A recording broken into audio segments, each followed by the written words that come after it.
ऐसी लाल तुझ बिन कौन करे, गरीब निवाज गसैया मेरा, माथे छत्र तरे।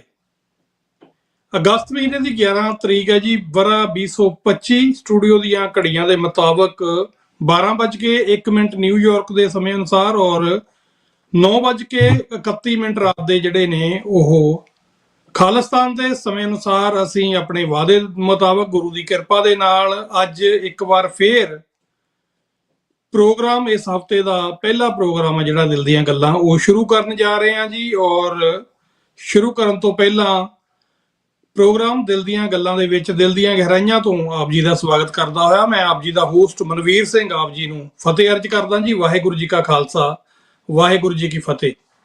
ਤੁਹਾਡਾ ਬਹੁਤ ਬਹੁਤ ਧੰਨਵਾਦ ਹੈ, ਤੁਸੀਂ ਹਮੇਸ਼ਾ ਸਾਡੇ ਨਾਲ ਜੁੜਦੇ ਹੋ ਪ੍ਰੋਗਰਾਮ ਦੇ ਦੌਰਾਨ ਵੀ ਔਰ ਪ੍ਰੋਗਰਾਮ ਤੋਂ ਬਾਅਦ ਵੀ। ਤੁਸੀਂ ਸਾਨੂੰ ਆਪਣੇ ਸੁਝਾਅ ਵੀ ਕੀਮਤੀ ਨੇ ਜਿਹੜੇ ਉਹ ਵੀ ਦਿੰਦੇ ਹੋ, ਔਰ ਪ੍ਰੋਗਰਾਮ ਨੂੰ ਹੋਰ ਕਿਵੇਂ ਬਿਹਤਰ ਬਣਾਇਆ ਸਕਦਾ ਉਹਦੇ ਬਾਰੇ ਵੀ ਤੁਸੀਂ ਸਾਡੇ ਨਾਲ ਜਿਹੜਾ ਉਹ ਰਾਬਤਾ ਕਰਦੇ ਹੋ। ਸੋ ਤੁਹਾਡਾ ਬਹੁਤ ਬਹੁਤ ਧੰਨਵਾਦ। ਪ੍ਰੋਗਰਾਮ ਨੂੰ ਪਸੰਦ ਕਰਨ ਦੇ ਲਈ, ਸ਼ੇਅਰ ਕਰਨ ਦੇ ਲਈ ਬਹੁਤ ਬਹੁਤ ਧੰਨਵਾਦ। ਸੋ ਅੱਜ ਜਿਹੜਾ ਪ੍ਰੋਗਰਾਮ ਆ ਸਾਡਾ ਹੋਣ ਜਾ ਰਿਹਾ, ਇਹ ਹੈਗਾ ਜੀ ਪੰਜਾਬ ਦੇ ਸੰਬੰਧ ਦੇ ਵਿੱਚ। ਖਾਸ ਤੌਰ ਦੇ ਉੱਤੇ ਅਸੀਂ ਗੱਲ ਕਰਾਂਗੇ ਕਿ ਖੁੰਭਾਂ ਵਾਂਗੂ ਉੱਗ ਰਹੇ ਅਕਾਲੀ ਦਲਾਂ ਦੀ ਜਿਹੜੀ ਆ ਭਰਮਾਰ ਹੋਈ ਪਈ ਆ, ਤੇ ਇਹਨਾਂ ਦੇ ਕੀ ਨਤੀਜੇ ਹੋਣਗੇ, ਕੀ ਲੋੜ ਆ ਇੰਨੇ ਜ਼ਿਆਦਾ ਅਕਾਲੀ ਦਲਾਂ ਦੀ, ਤੇ ਉਹਦੇ ਨਾਲ ਨਾਲ ਪੰਜਾਬ ਦੇ ਵਿੱਚ ਘਟ ਰਹੀਆਂ ਹੋਰ ਘਟਨਾਵਾਂ ਦੀ ਤਾਜ਼ਾ ਹਾਲਾਤਾਂ ਬਾਰੇ ਆਪਾਂ ਜਿਹੜੀ ਆ ਗੱਲਬਾਤ ਆ ਉਹ ਕਰਾਂਗੇ। ਸੋ ਇਸ ਗੱਲਬਾਤ ਦੇ ਵਿੱਚ ਸਾਡੇ ਨਾਲ ਇੱਕ ਵਾਰ ਫੇਰ ਯੂਨਾਈਟਿਡ ਕਿੰਗਡਮ ਤੋਂ ਸਰਦਾਰ ਜਸਪਾਲ ਸਿੰਘ ਜੀ ਬੈਂਸ ਜੁੜੇ ਨੇ, ਜਿਹੜੇ ਇਹ ਰਾਈਟਰ ਨੇ, ਜਰਨਲਿਸਟ ਨੇ ਔਰ ਸਿੱਖ ਸਕਾਲਰ ਨੇ। ਸੋ ਸਰਦਾਰ ਜਸਪਾਲ ਸਿੰਘ ਜੀ ਬੈਂਸ ਜਿਹੜੇ ਹਮੇਸ਼ਾ ਸਾਨੂੰ ਸਮਾਂ ਦਿੰਦੇ ਨੇ, ਵੱਖ-ਵੱਖ ਮੁੱਦਿਆਂ ਦੇ ਉੱਤੇ ਸਾਡੇ ਨਾਲ ਗੱਲਬਾਤ ਕਰਦੇ ਆ ਜਦੋਂ ਵੀ ਅਸੀਂ ਇਹਨਾਂ ਨੂੰ ਯਾਦ ਕਰਦੇ ਹਾਂ। ਤਾਂ ਪ੍ਰੋਗਰਾਮ ਨੂੰ ਤੁਸੀਂ ਵੇਖ ਸਕਦੇ ਹੋ tv84.tv ਤੇ tv84 ਦੇ ਹੋਰ ਚੈਨਲ ਦੇ ਉੱਤੇ। ਉਸ ਤੋਂ ਇਲਾਵਾ tv84 ਦੀ ਐਪਸ ਦੇ ਉੱਤੇ, YouTube, Facebook, ਇਹਨਾਂ ਸਾਰੇ ਜਾਂ IPTV ਬਾਕਸਿਸ ਦੇ ਉੱਤੇ ਵੀ ਤੁਸੀਂ tv84 ਨੂੰ ਵੇਖ ਰਹੇ ਹੋ, ਸੁਣ ਰਹੇ ਹੋ। ਔਰ ਪ੍ਰੋਗਰਾਮ ਨੂੰ ਚੱਲਦੇ ਹੋਇਆਂ ਵੀ ਤੁਸੀਂ ਸ਼ੇਅਰ ਕਰ ਦਿਓ, ਤੇ ਉਹਦੇ ਬਾਅਦ ਜਦੋਂ ਪ੍ਰੋਗਰਾਮ ਤੋਂ ਬਾਅਦ ਤੁਰੰਤ ਕੁਝ ਵੀ ਲੰਮਿਆਂ ਦੇ ਬਾਅਦ ਇਹ ਪ੍ਰੋਗਰਾਮ ਜਿਹੜਾ ਇਹ ਅਪਲੋਡ ਹੋ ਜਾਂਦਾ YouTube ਤੇ, ਉਸ ਤੋਂ ਬਾਅਦ ਵੀ ਤੁਸੀਂ ਇਹਨੂੰ ਪ੍ਰੋਗਰਾਮ ਨੂੰ ਸ਼ੇਅਰ ਕਰ ਸਕਦੇ ਹੋ, ਤਾਂ ਕਿ ਇਹ ਜਿਹੜੀ ਕੌਮੀ ਸੇਵਾ ਦੇ ਵਿੱਚ ਪੰਥਕ ਆਵਾਜ਼ ਆ, ਜਿਹੜੀ ਗੱਲਬਾਤ ਅਸੀਂ ਕਰ ਰਹੇ ਹਾਂ, ਇਹਦਾ ਲਾਭ ਆ ਜਿਹੜਾ ਵੱਧ ਤੋਂ ਵੱਧ ਜਿਹੜਾ ਉਹ ਲੋਕਾਂ ਨੂੰ ਜਾਂ ਸੰਗਤ ਨੂੰ ਹੋ ਸਕੇ। ਸੋ ਅਸੀਂ ਸਵਾਗਤ ਕਰਦੇ ਹਾਂ ਭਾਈ ਜਸਪਾਲ ਸਿੰਘ ਬੈਂਸ ਉਹਨਾਂ ਦਾ ਅੱਜ ਦੇ ਪ੍ਰੋਗਰਾਮ ਦੇ ਵਿੱਚ। ਭਾਈ ਜਸਪਾਲ ਸਿੰਘ ਜੀ, ਜੀ ਆਇਆਂ ਨੂੰ ਜੀ। ਵਾਹਿਗੁਰੂ ਜੀ ਕਾ ਖਾਲਸਾ, ਵਾਹਿਗੁਰੂ ਜੀ ਕੀ ਫਤਿਹ ਜੀ। ਭਾਈ ਮਨਵੀਰ ਸਿੰਘ ਜੀ, ਆਪ ਜੀ ਨੂੰ ਅਤੇ TV84 ਦੇ ਦਰਸ਼ਕਾਂ ਨੂੰ ਵਾਹਿਗੁਰੂ ਜੀ ਕਾ ਖਾਲਸਾ, ਵਾਹਿਗੁਰੂ ਜੀ ਕੀ ਫਤਿਹ। ਭਾਈ ਜਸਪਾਲ ਸਿੰਘ ਦੀ ਪਹਿਲੀ ਜਿਹੜੀ ਅੱਜ ਦੀ ਜਿਹੜਾ ਇਸ਼ੂ ਹੈਗਾ, ਅੱਜ ਦੀ ਖਬਰ ਹੈ, ਉਹਦੇ ਤੇ ਆਪਾਂ ਗੱਲ ਕਰੀਏ ਕਿ ਇੱਕ ਹੋਰ ਅਕਾਲੀ ਦਲ ਜਿਹੜਾ ਉਹ ਪੁੰਗ ਰਿਹਾ ਜੀ। ਜੀ ਦੇਖੋ, ਅੱਜ 11 ਅਗਸਤ 2025 ਦਾ ਜਿਹੜਾ ਇਹ 5 ਮੈਂਬਰੀ ਅਜਲਾਸ ਹੋਇਆ ਹੈਗਾ ਸ਼੍ਰੀ, ਉਹਦੇ ਵਿੱਚ ਇਹ ਇੱਕ ਇਤਿਹਾਸਕ ਦਿਨ ਬਣਨ ਨੂੰ ਜਾ ਰਿਹਾ ਹੈਗਾ, ਕਿਉਂਕਿ ਇਹ ਕਿੱਧਰ ਨੂੰ ਤੁਰਦਾ ਹੈਗਾ ਆਉਣ ਵਾਲੇ ਸਮਾਂ ਦੱਸੂਗਾ ਸਾਨੂੰ। ਪਰ ਇਹ ਇੱਕ ਬਹੁਤ ਵੱਡੀ ਚੁਣੌਤੀ ਵੀ ਹੈਗੀ ਆ, ਜਿਹੜੀ ਇੰਡੀਅਨ ਹਿੰਦੂਤਵ ਸਿਸਟਮ ਹੈਗਾ। ਬੇਸਿਕਲੀ ਥੋੜਾ ਬੜਾ ਤਾਂ ਕੁਛ ਨਾ ਕੁਛ ਤਾਂ ਕੀਤਾ ਉਸ ਪਹਿਲੇ ਗਰੁੱਪ ਦੇ ਵਿਰੁੱਧ, ਜਿਨ੍ਹਾਂ ਨੇ ਪੰਜਾਬ ਨੂੰ ਵੇਚਿਆ, ਪੰਥ ਨੂੰ ਵੇਚਿਆ ਆਪਣੇ ਸਵਾਰਥ ਦੇ ਲਈ। ਪਰ ਨਾਲ ਦੀ ਨਾਲ ਮੈਂ ਇਹ ਵੀ ਦੇਖਿਆ ਹੈਗਾ ਬਈ ਜੋ ਕੰਮ 26 ਜਨਵਰੀ 1986 ਨੂੰ ਸਰਬੱਤ ਖਾਲਸਾ ਦੇ ਹੋਇਆ ਸੀ, ਹਰਿਮੰਦਰ ਸਾਹਿਬ ਦੇ ਅਟੈਕ ਤੋਂ ਬਾਅਦ, ਅਕਾਲ ਤਖ਼ਤ ਸਾਹਿਬ ਦੀ ਢਹਿਣ ਤੋਂ ਬਾਅਦ, ਉਸ ਇਕੱਠ ਅਤੇ ਇਸ ਇਕੱਠ ਦੇ ਵਿੱਚ ਜ਼ਮੀਨ ਅਸਮਾਨ ਦਾ ਫਰਕ ਆ। ਹਾਲਾਂਕਿ ਪਿਛਲੇ 40 ਸਾਲਾਂ ਤੋਂ ਲਗਾਤਾਰ ਇਹ ਜਿਹੜੀ ਹਿੰਦੂਤਵ ਦੀ ਸਾੜ ਸਤੀ ਆ ਉਹ ਪੰਜਾਬ ਉੱਤੇ, ਸਿੱਖ ਕੌਮ ਉੱਤੇ ਵੱਧਦੀ ਆਈ ਹੈਗੀ ਆ। ਤੇ ਮੈਂ ਵੀ ਸਮਝਦਾ ਸੀ ਤੇ ਸਾਰੇ ਹੋਰ ਚਿੰਤਕ ਵੀ ਇਹ ਗੱਲ ਸਮਝਦੇ ਸੀਗੇ ਵੀ ਜਿਹੜਾ 11 ਅਗਸਤ ਦਾ ਜਿਹੜਾ ਪੰਥਕ ਇਕੱਠ ਹੋਊਗਾ, ਇਹਦੇ ਵਿੱਚ ਕੋਈ ਗਾਈਡਲਾਈਨ ਦਿੱਤੀ ਜਾਊਗੀ ਪੰਜਾਬ ਦੇ ਲੋਕਾਂ ਨੂੰ, ਕਿਉਂਕਿ ਦੁਨੀਆ ਦੀ ਜਿਹੜੀ ਰਾਜਨੀਤੀ ਆ ਬੜੀ ਤੇਜ਼ੀ ਨਾਲ ਬਦਲ ਰਹੀ ਹੈਗੀ ਆ ਜੀ। ਵਰਲਡ ਆਰਡਰ ਚੇਂਜ ਹੋ ਚੁੱਕੇ ਹੈਗੇ ਆ। 5 ਆਈ ਨੈਟੋ ਵਾਲੇ ਸਾਰੇ ਕੰਟਰੀ ਸਿੱਖਾਂ ਦੀ ਸਮੱਸਿਆ ਨੂੰ ਸਮਝ ਚੁੱਕੇ ਹੈਗੇ ਆ ਜੀ ਤੇ ਇਹ ਸਾਰਾ ਕੁਝ ਜਿਹੜਾ ਹੈ ਇਕੱਠਾ ਹੋ ਰਿਹਾ ਹੈਗਾ। ਮੈਨੂੰ ਇਸ ਤਰੀਕੇ ਨਾਲ ਲੱਗਾ ਹੈਗਾ ਸਾਰੀਆਂ ਉਹਨਾਂ ਦੀਆਂ ਗੱਲਾਂ ਸੁਣਨ ਤੋਂ ਬਾਅਦ ਵੀ ਜਿਸ ਤਰੀਕੇ ਦੇ ਨਾਲ ਸ਼ਾਇਦ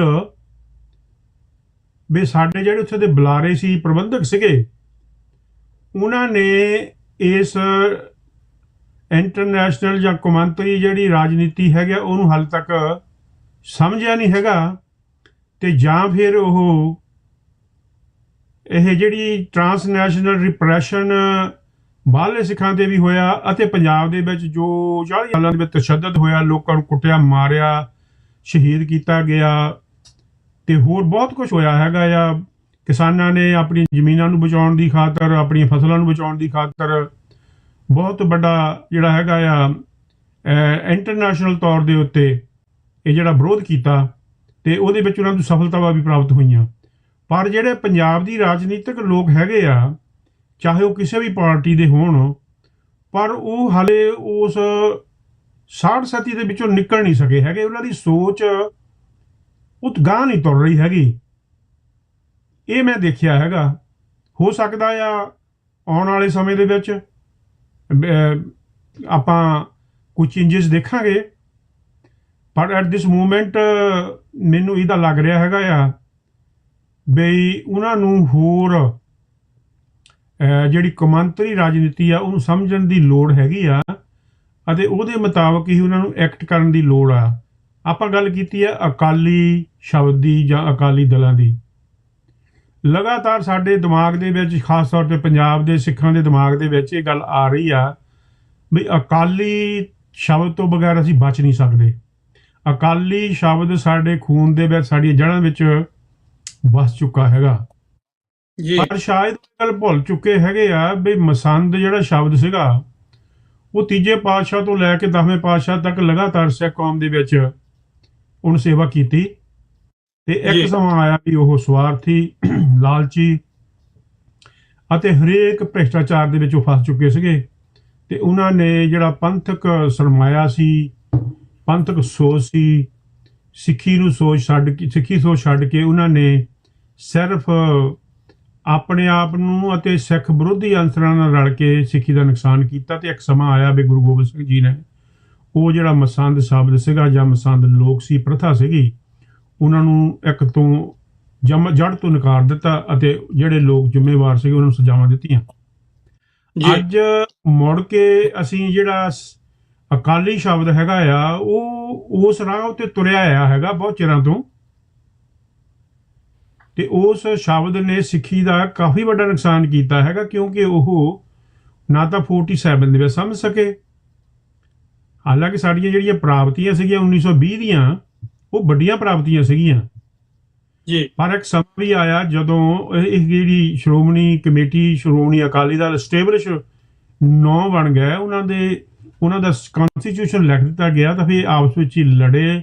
ਈਵਨ ਅਕਾਲ ਤਖਤ ਸਾਹਿਬ ਦੇ ਉੱਤੇ ਇਹਨਾਂ ਨੇ ਠੀਮਾਂ ਮਾਰੀਆਂ, ਇੱਕ ਦੂਏ ਨੂੰ ਨਕਾਰਿਆ, ਪੱਥਰ ਮਾਰੇ, ਗਾਲਾਂ ਕੱਢੀਆਂ ਤੇ ਉਹਦੇ ਨਾਲ ਜਿਹੜੀ ਹੈ ਨਾ ਸਿੱਖਾਂ ਦੀ ਜਿਹੜੀ ਸੋਚ ਉਹ ਇੰਨੀ ਕਰਪਟ ਹੋ ਗਈ ਤੇ 1926 ਤੋਂ ਲੈ ਕੇ 1947 ਤੱਕ ਜਿਹੜੀ ਮੂਵਮੈਂਟ, ਆਜ਼ਾਦੀ ਦੀ ਮੂਵਮੈਂਟ ਚੱਲਦੀ ਸੀਗੀ, ਉਹ ਅਕਾਲੀਆਂ ਨੇ, ਉਸ ਵੇਲੇ ਦੇ ਅਕਾਲੀਆਂ ਨੇ ਨਹੀਂ ਸਮਝੀ ਤੇ ਨਤੀਜਾ 1947 ਦੀ ਜਿਹੜੀ ਲਹਿੰਦੇ ਪੰਜਾਬ ਦੇ ਵਿੱਚ ਸਿੱਖ ਕਤਲੇਆਮ, ਸਿੱਖਾਂ ਦੀਆਂ ਜ਼ਮੀਨਾਂ, ਜਾਇਦਾਦਾਂ, ਔਰਤਾਂ, ਬੱਚਿਆਂ, ਬੁੱਢਿਆਂ ਦਾ ਜੋ ਨੁਕਸਾਨ ਹੋਇਆ ਉਹ ਦੁਨੀਆ ਦੇ ਇਤਿਹਾਸ ਦੇ ਵਿੱਚ ਸਭ ਤੋਂ ਵੱਡਾ ਮੈਂ ਸਮਝਦਾ ਹੈਗਾ ਆ।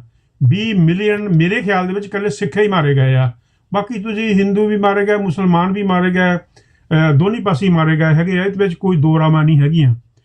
ਪਰ ਜਿਹੜੀ ਸਾਡੀ ਜਿਹੜੀ ਜਮਾਂਦਰੂ ਜਦੋਂ ਸਾਡੇ ਦਿਮਾਗ 'ਚ ਗੱਲ ਬਹਿ ਗਈ ਹੁੰਦੀ ਹੈ ਅਕਾਲੀਆਂ ਨੇ ਨਹੀਂ ਸਾਡਾ ਪਾਰ ਉਤਾਰਾ ਕਰਨਾ ਹੈਗਾ, ਪਰ ਅੱਜ ਦੇ ਸਮੇਂ ਵਿੱਚ ਅਕਾਲੀ ਸ਼ਬਦ ਨੇ ਸਾਡੀ ਕੌਮ ਦਾ ਬਹੁਤ ਵੱਡਾ ਨੁਕਸਾਨ ਕਰ ਦਿੱਤਾ ਹੈਗਾ ਆ।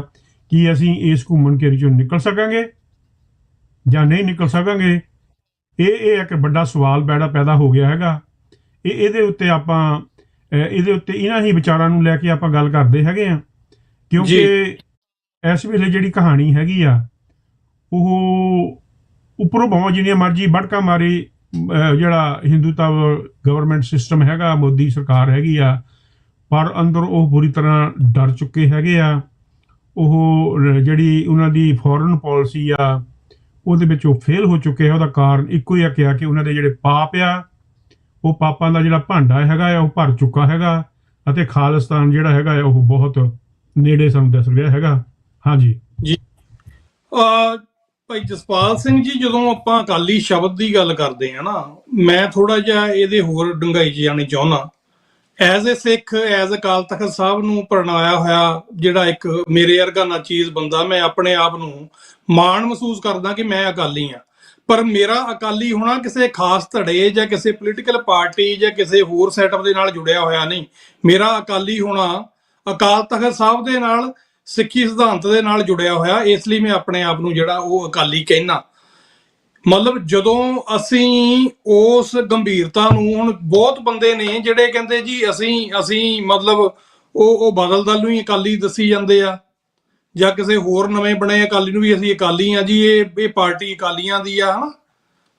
ਸੋ ਮੇਰਾ ਤਾਂ ਮਤਲਬ ਇਹ ਹੁੰਦਾ ਵੀ ਘੱਟੋ ਘੱਟ ਜਿਹੜਾ ਅਕਾਲੀ ਹੈ ਉਹਨੂੰ ਆਪਣੇ ਕੌਮ ਦਾ ਜਿਹੜਾ ਪਾਸਟ, ਵਰਤਮਾਨ ਤੇ ਭਵਿੱਖ, ਇਹਦੇ ਬਾਰੇ ਤਾਂ ਸਮਝ ਹੋਣੀ ਚਾਹੀਦੀ ਆ ਨਾ।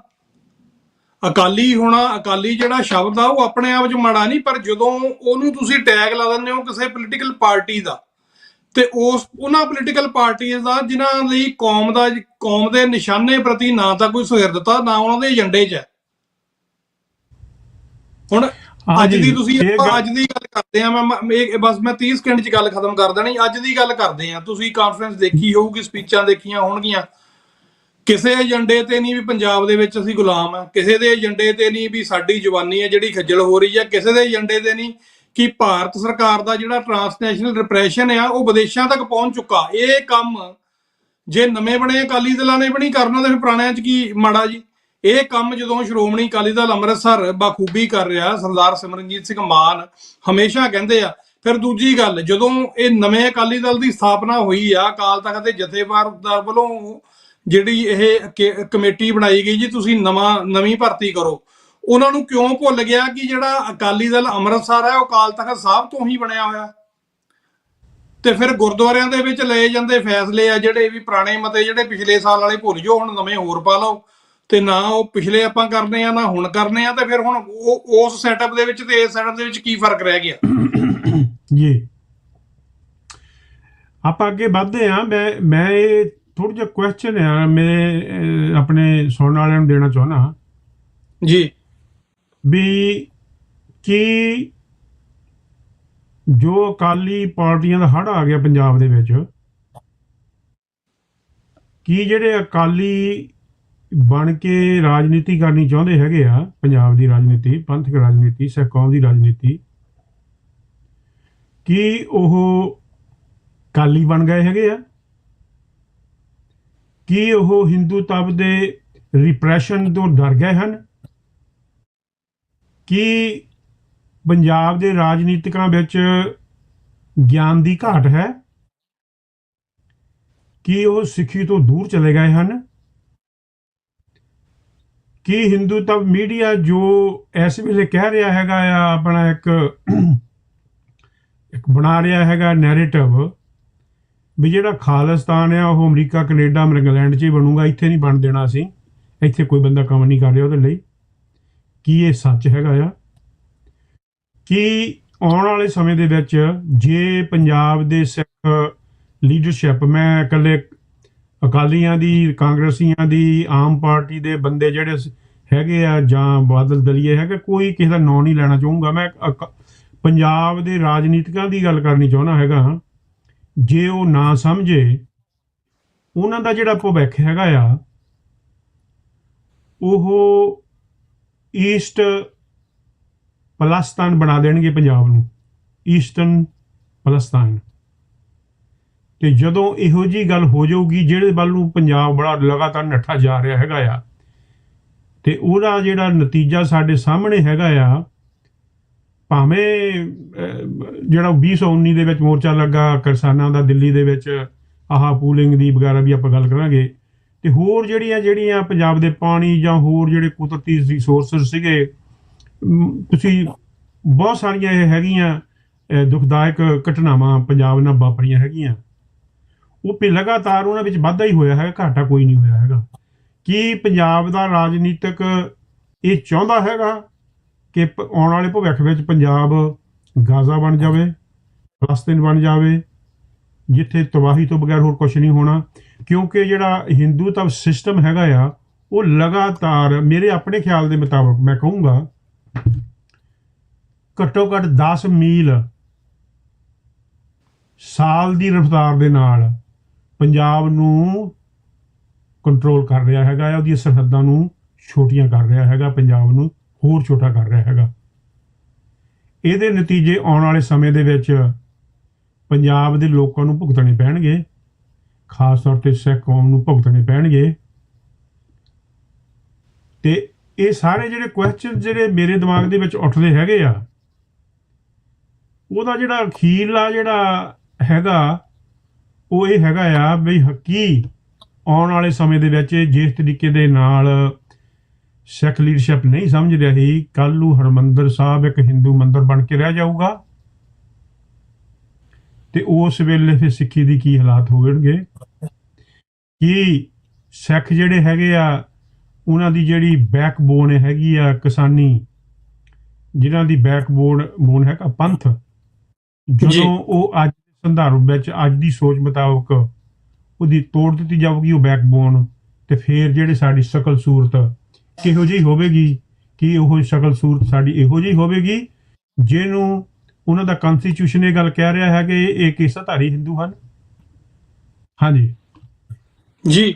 ਅੱਛਾ, ਜਦੋਂ ਤੁਸੀਂ ਸੈਟਅਪ ਦੇਖਦੇ ਆ, ਤੁਸੀਂ ਪ੍ਰੈਸ ਕਾਨਫਰੰਸ ਦੇਖੀ ਹੋਣੀ ਹੈ ਉਹਨਾਂ ਦੀ, ਹੁਣ ਉਹ ਨਵੇਂ ਬਣੇ ਅਕਾਲੀ ਦਲ ਦੇ ਵਿੱਚ ਗੱਬੇ ਤਾਂ ਪ੍ਰਧਾਨ ਜਿਹੜੇ ਬਣਾਏ ਨੇ ਹਰਪ੍ਰੀਤ ਸਿੰਘ ਜੀ, ਉਹਨਾਂ ਦੇ ਆਲੇ ਦੁਆਲੇ ਫਿਰ ਇੱਕ ਪਾਸੇ ਬੀਬੀ ਜਗੀਰ ਕੌਰ ਬੈਠੀ ਆ, ਦੂਜੇ ਪਾਸੇ ਬੈਠਾ ਪ੍ਰੇਮ ਸਿੰਘ ਚੰਦੂ ਮਾਜਰਾ। ਮਤਲਬ ਮੈਨੂੰ ਉਹ ਸੀਨ ਦੇਖ ਕੇ ਆਪਣੇ ਆਪ ਤੇ ਵੀ ਹਾਸਾ ਆਇਆ ਤੇ ਗੁੱਸਾ ਵੀ ਆਇਆ ਤੇ ਤਰਸ ਵੀ ਆਇਆ ਸਾਡੀ ਕੌਮ ਦੀ ਹਾਲਤ ਦੇ ਉੱਤੇ, ਵੀ ਆਹ ਕੱਢਿਆ ਅਕਾਲ ਤਖਤ ਸਾਹਿਬ ਨੇ ਸੁਖਬੀਰ ਬਾਦਲ ਨੂੰ ਲਾ ਕੇ। ਤੇ ਫਿਰ ਫਰਕ ਕੀ ਹੈ ਇਹਨਾਂ ਦੇ ਵਿੱਚ? ਉੱਥੇ ਹੀ ਤਾਂ ਇਹ ਬੈਠੇ ਸੀ। ਜਿਹੜੀਆਂ ਤੁਸੀਂ ਪਹਿਲੀਆਂ ਪ੍ਰੈਸ ਕਾਨਫਰੰਸ ਦੇਖ ਲਓ ਸੁਖਬੀਰ ਬਾਦਲ ਦੀਆਂ 2-4 ਸਾਲ ਪਹਿਲਾਂ ਦੀਆਂ, ਇਹੀ ਤਿਕੜੀ ਬੈਠੀ ਹੁੰਦੀ ਸੀ। ਪਿੱਛੇ ਖੜੇ ਵੀ ਲੋਕ ਉਹੋ ਜਿਹੇ ਹੀ ਨੇ। ਇਹਨਾਂ ਨੇ ਕੋਈ ਫੈਸਲਾ ਨਹੀਂ ਇੱਕ ਪਾਸੇ ਵਾਲਾ ਕੀਤਾ ਬੇਅਦਬੀਆਂ ਦੇ ਉੱਤੇ, ਗੁਰੂ ਗ੍ਰੰਥ ਸਾਹਿਬ ਦੇ ਜਿਹੜੇ ਸਰੂਪਾਂ ਦੇ ਮੁੱਦੇ ਦੇ ਉੱਤੇ, ਗੋਲੀ ਕਾਂਡ ਜਿਹੜੇ ਹੋਏ ਆ, ਜਸਪਾਲ ਸਿੰਘ ਚੌੜ ਸਿੱਧਵਾਂ ਉਹਨੂੰ ਸ਼ਹੀਦ ਕੀਤਾ ਬਾਦਲ ਦੀ ਗੋਲੀ ਨੇ, ਬਹਿਬਲ ਕਲਾਂ ਦੇ ਵਿੱਚ, ਇਹ ਸਾਰੇ ਉਹੀ ਤਾਂ ਸੀ, ਉੱਥੇ ਹੀ ਸੀ ਇਹ ਸਾਰੇ ਉਹਦੇ ਆਲੇ ਦੁਆਲੇ। ਰਾਵਣ ਦੇ ਜਿਹੜੇ 10 ਸਿਰ ਹੁੰਦੇ ਆ, ਬਾਦਲ ਦੇ 10 ਸਿਰਾਂ ਦੇ ਵਿਚਲੇ ਹੀ ਸਿਰੇ ਆ। ਜੇ ਇਹਨਾਂ ਨੂੰ ਅੱਜ ਇੱਥੇ ਲਿਆ ਕੇ ਜੀ ਹੁਣ ਅਸੀਂ ਰੀਸਟੈਬਲਿਸ਼ ਕਰਾਂਗੇ ਸਿੱਖਾਂ ਦੀ ਰਾਜਨੀਤੀ, ਤੇ ਕੋਈ ਇਤਵਾਰ ਕਰਨ ਵਾਲੀ ਗੱਲ ਹੈ ਇਹਨਾਂ ਦੇ ਉੱਤੇ? ਦੱਸੋ। ਦੇਖੋ, ਇਹ ਸਾਰਾ ਕੁਝ ਆਪਾਂ ਦੇਖਿਆ ਹੈਗਾ ਟੀਵੀਆਂ ਦੇ ਉੱਤੇ, ਕਿਉਂਕਿ ਹਾਲੇ ਥੋੜੇ ਘੰਟੇ ਪਹਿਲਾਂ ਹੀ ਆਪਾਂ ਇਹ ਸਾਰਾ ਕੁਝ ਦੇਖਿਆ ਜੋ ਮੰਜ਼ਰ ਉੱਥੇ ਹੋਇਆ ਹੈਗਾ। ਜੇ ਕੋਈ ਵੀ ਬੰਦਾ ਜਿਹੜਾ ਪੰਜਾਬ ਦੇ ਲਈ, ਪੰਥ ਲਈ, ਸਿੱਖੀ ਲਈ ਚਿੰਤਕ ਹੈਗਾ ਆ, ਚਾਹੇ ਉਹ ਧਰਤੀ ਦੇ ਕਿਸੇ ਵੀ ਕੋਨੇ ਵਿੱਚ ਰਹਿੰਦਾ, ਉਹਨੂੰ ਸੁਣਿਆ ਦੇਖਿਆ, ਤਾਂ ਉਹਨੂੰ ਕੋਈ ਵੀ ਆਸ ਦੀ ਕਿਰਨ ਇਹਨਾਂ ਵਿੱਚੋਂ ਨਹੀਂ ਲੱਭੀ ਹੈਗੀ। ਮੈਂ ਹੁਣ ਸਮਝਦਾ ਹੈਗਾ ਵੀ ਜਿਹੜਾ ਰਾਜਨੀਤਿਕ ਸਿੱਖਾਂ ਦਾ ਇੰਸਟੀਚਿਊਸ਼ਨ ਹੈਗਾ, ਜਿੱਥੋਂ ਰਾਜਨੀਤਿਕ ਲੋਕ ਬਣ ਕੇ ਬਾਹਰ ਨਿਕਲਦੇ ਹੋਣਗੇ, ਕੀ ਉਹ ਡੈਡ ਹੋ ਚੁੱਕਾ ਹੈਗਾ? 1570 ਦੇ ਵਿੱਚ ਗੁਰੂ ਅਮਰਦਾਸ ਜੀ ਮਹਾਰਾਜ ਨੇ ਗੁਰੂ ਰਾਮਦਾਸ ਜੀ ਨੂੰ, ਆਉਣ ਵਾਲੇ ਗੁਰੂ ਸਾਹਿਬਾਨ ਨੂੰ ਇਹ ਆਦੇਸ਼ ਦਿੱਤਾ ਸੀ ਵੀ ਇੱਥੇ ਇੱਕ ਕੇਂਦਰ ਬਣਾਉਣਾ ਹੈਗਾ, ਅੰਮ੍ਰਿਤਸਰ ਸ਼ਹਿਰ ਨੂੰ ਵਸਾਉਣਾ ਹੈਗਾ ਆ। ਤੇ ਗੁਰੂ ਰਾਮਦਾਸ ਚੱਕ ਬਣਿਆ। ਚਲੋ ਆਪਾਂ ਬਾਹਲੀ ਹਿਸਟਰੀ ਵਿੱਚ ਨਹੀਂ ਜਾਣਾ ਜੀ। ਤੇ ਉਹਦੇ ਵਿੱਚ ਗੁਰੂ ਰਾਮਦਾਸ ਜੀ ਮਹਾਰਾਜ ਨੇ 52 ਕਿਸਮ ਦੇ ਜਿਹੜੇ ਕਿਰਤੀ ਸੀਗੇ ਉੱਥੇ ਲਿਆ ਕੇ ਵਸਾਏ, ਉਹਨੂੰ ਐਸਟੈਬਲਿਸ਼ ਕੀਤਾ। 450 ਸਾਲ ਦੀ ਸਾਡੀ ਗੱਲ ਹੈਗੀ ਆ। 450 ਸਾਲ ਦੇ ਵਿੱਚ 1947 ਤੱਕ ਖਾਸ ਤੌਰ ਤੇ ਅੰਮ੍ਰਿਤਸਰ ਸ਼ਹਿਰ ਜਿਹੜਾ ਸੀਗਾ ਉਹ ਇੱਕ ਵਪਾਰ, ਜਿੱਥੇ ਧਰਮ ਦਾ ਕੇਂਦਰ ਸੀਗਾ, ਉੱਥੇ ਵਪਾਰ ਦਾ ਬਹੁਤ ਵੱਡਾ ਕੇਂਦਰ ਬਣ ਗਿਆ। ਮੱਧ ਏਸ਼ੀਆ ਤੱਕ ਇਹਦਾ ਵਪਾਰ ਚੱਲਦਾ ਸੀਗਾ, ਪੰਜਾਬ ਦਾ, ਭਾਰਤ ਦੇ ਜਾਂ ਉੱਤਰੀ ਜਿਹੜਾ ਕਹਿ ਸਕਦੇ ਆ ਆਪਾਂ ਉੱਤਰੀ ਭਾਰਤ ਦਾ ਖਾਸ ਤੌਰ ਤੇ, ਜਿਹਦੇ ਵਿੱਚ ਹੁਣ ਤਾਂ ਪਾਕਿਸਤਾਨ ਵੀ ਆਉਂਦਾ, ਬੰਗਲਾਦੇਸ਼ ਵੀ ਆਉਂਦੇ ਆ ਜੀ। ਤੇ ਜੇ ਆਪਾਂ ਉਸ ਸਾਰੇ ਮੰਜ਼ਰ ਨੂੰ ਦੇਖੀਏ, ਕਿੱਥੇ ਸੀ ਸਾਡੀ ਸ਼ਾਨੋ ਸ਼ੌਕਤ, ਕਿੱਥੇ ਸੀ ਅੰਮ੍ਰਿਤਸਰ ਦਾ ਕੇਂਦਰ?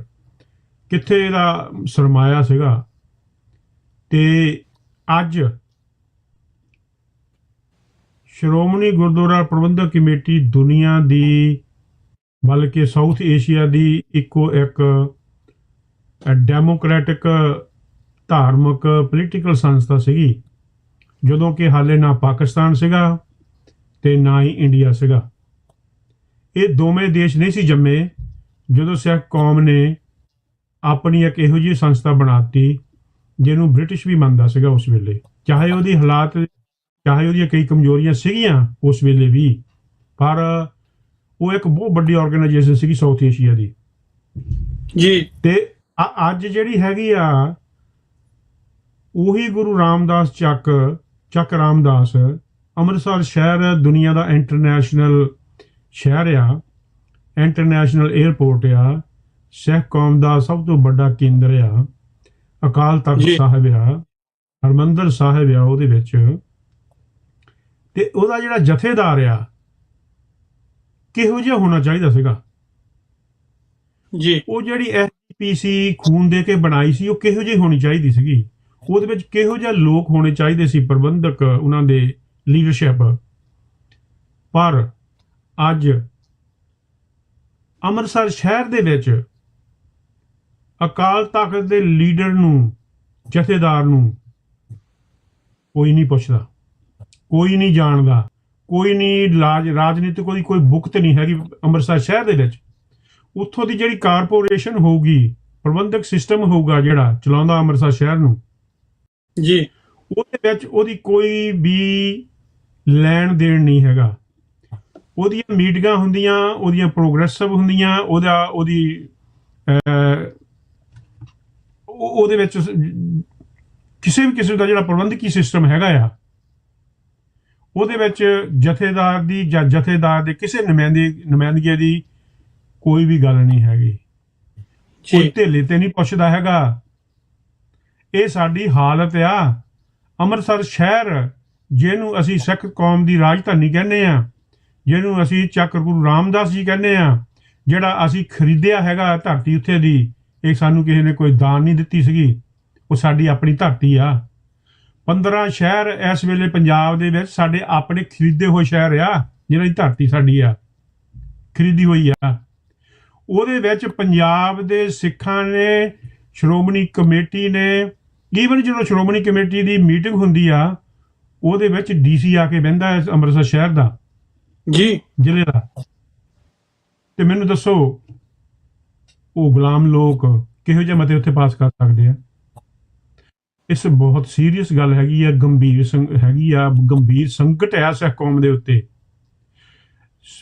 ਜਿਹੜਾ ਭਾਰਤ ਦੇਸ਼ ਜਿਹਨੂੰ ਕਹਿੰਦੇ ਆ ਜਾਂ ਇੰਡੀਆ ਕਹਿੰਦੇ ਆ, ਇਹ ਇੱਕ ਫੇਕ ਕੰਟਰੀ ਆ ਜੀ। ਉਹਨਾਂ ਨੇ ਫੇਕ ਕੰਟਰੀ ਨੂੰ ਸਾਡੇ ਦਿਲਾਂ ਦੇ ਵਿੱਚ ਵਸਾ ਦਿੱਤਾ।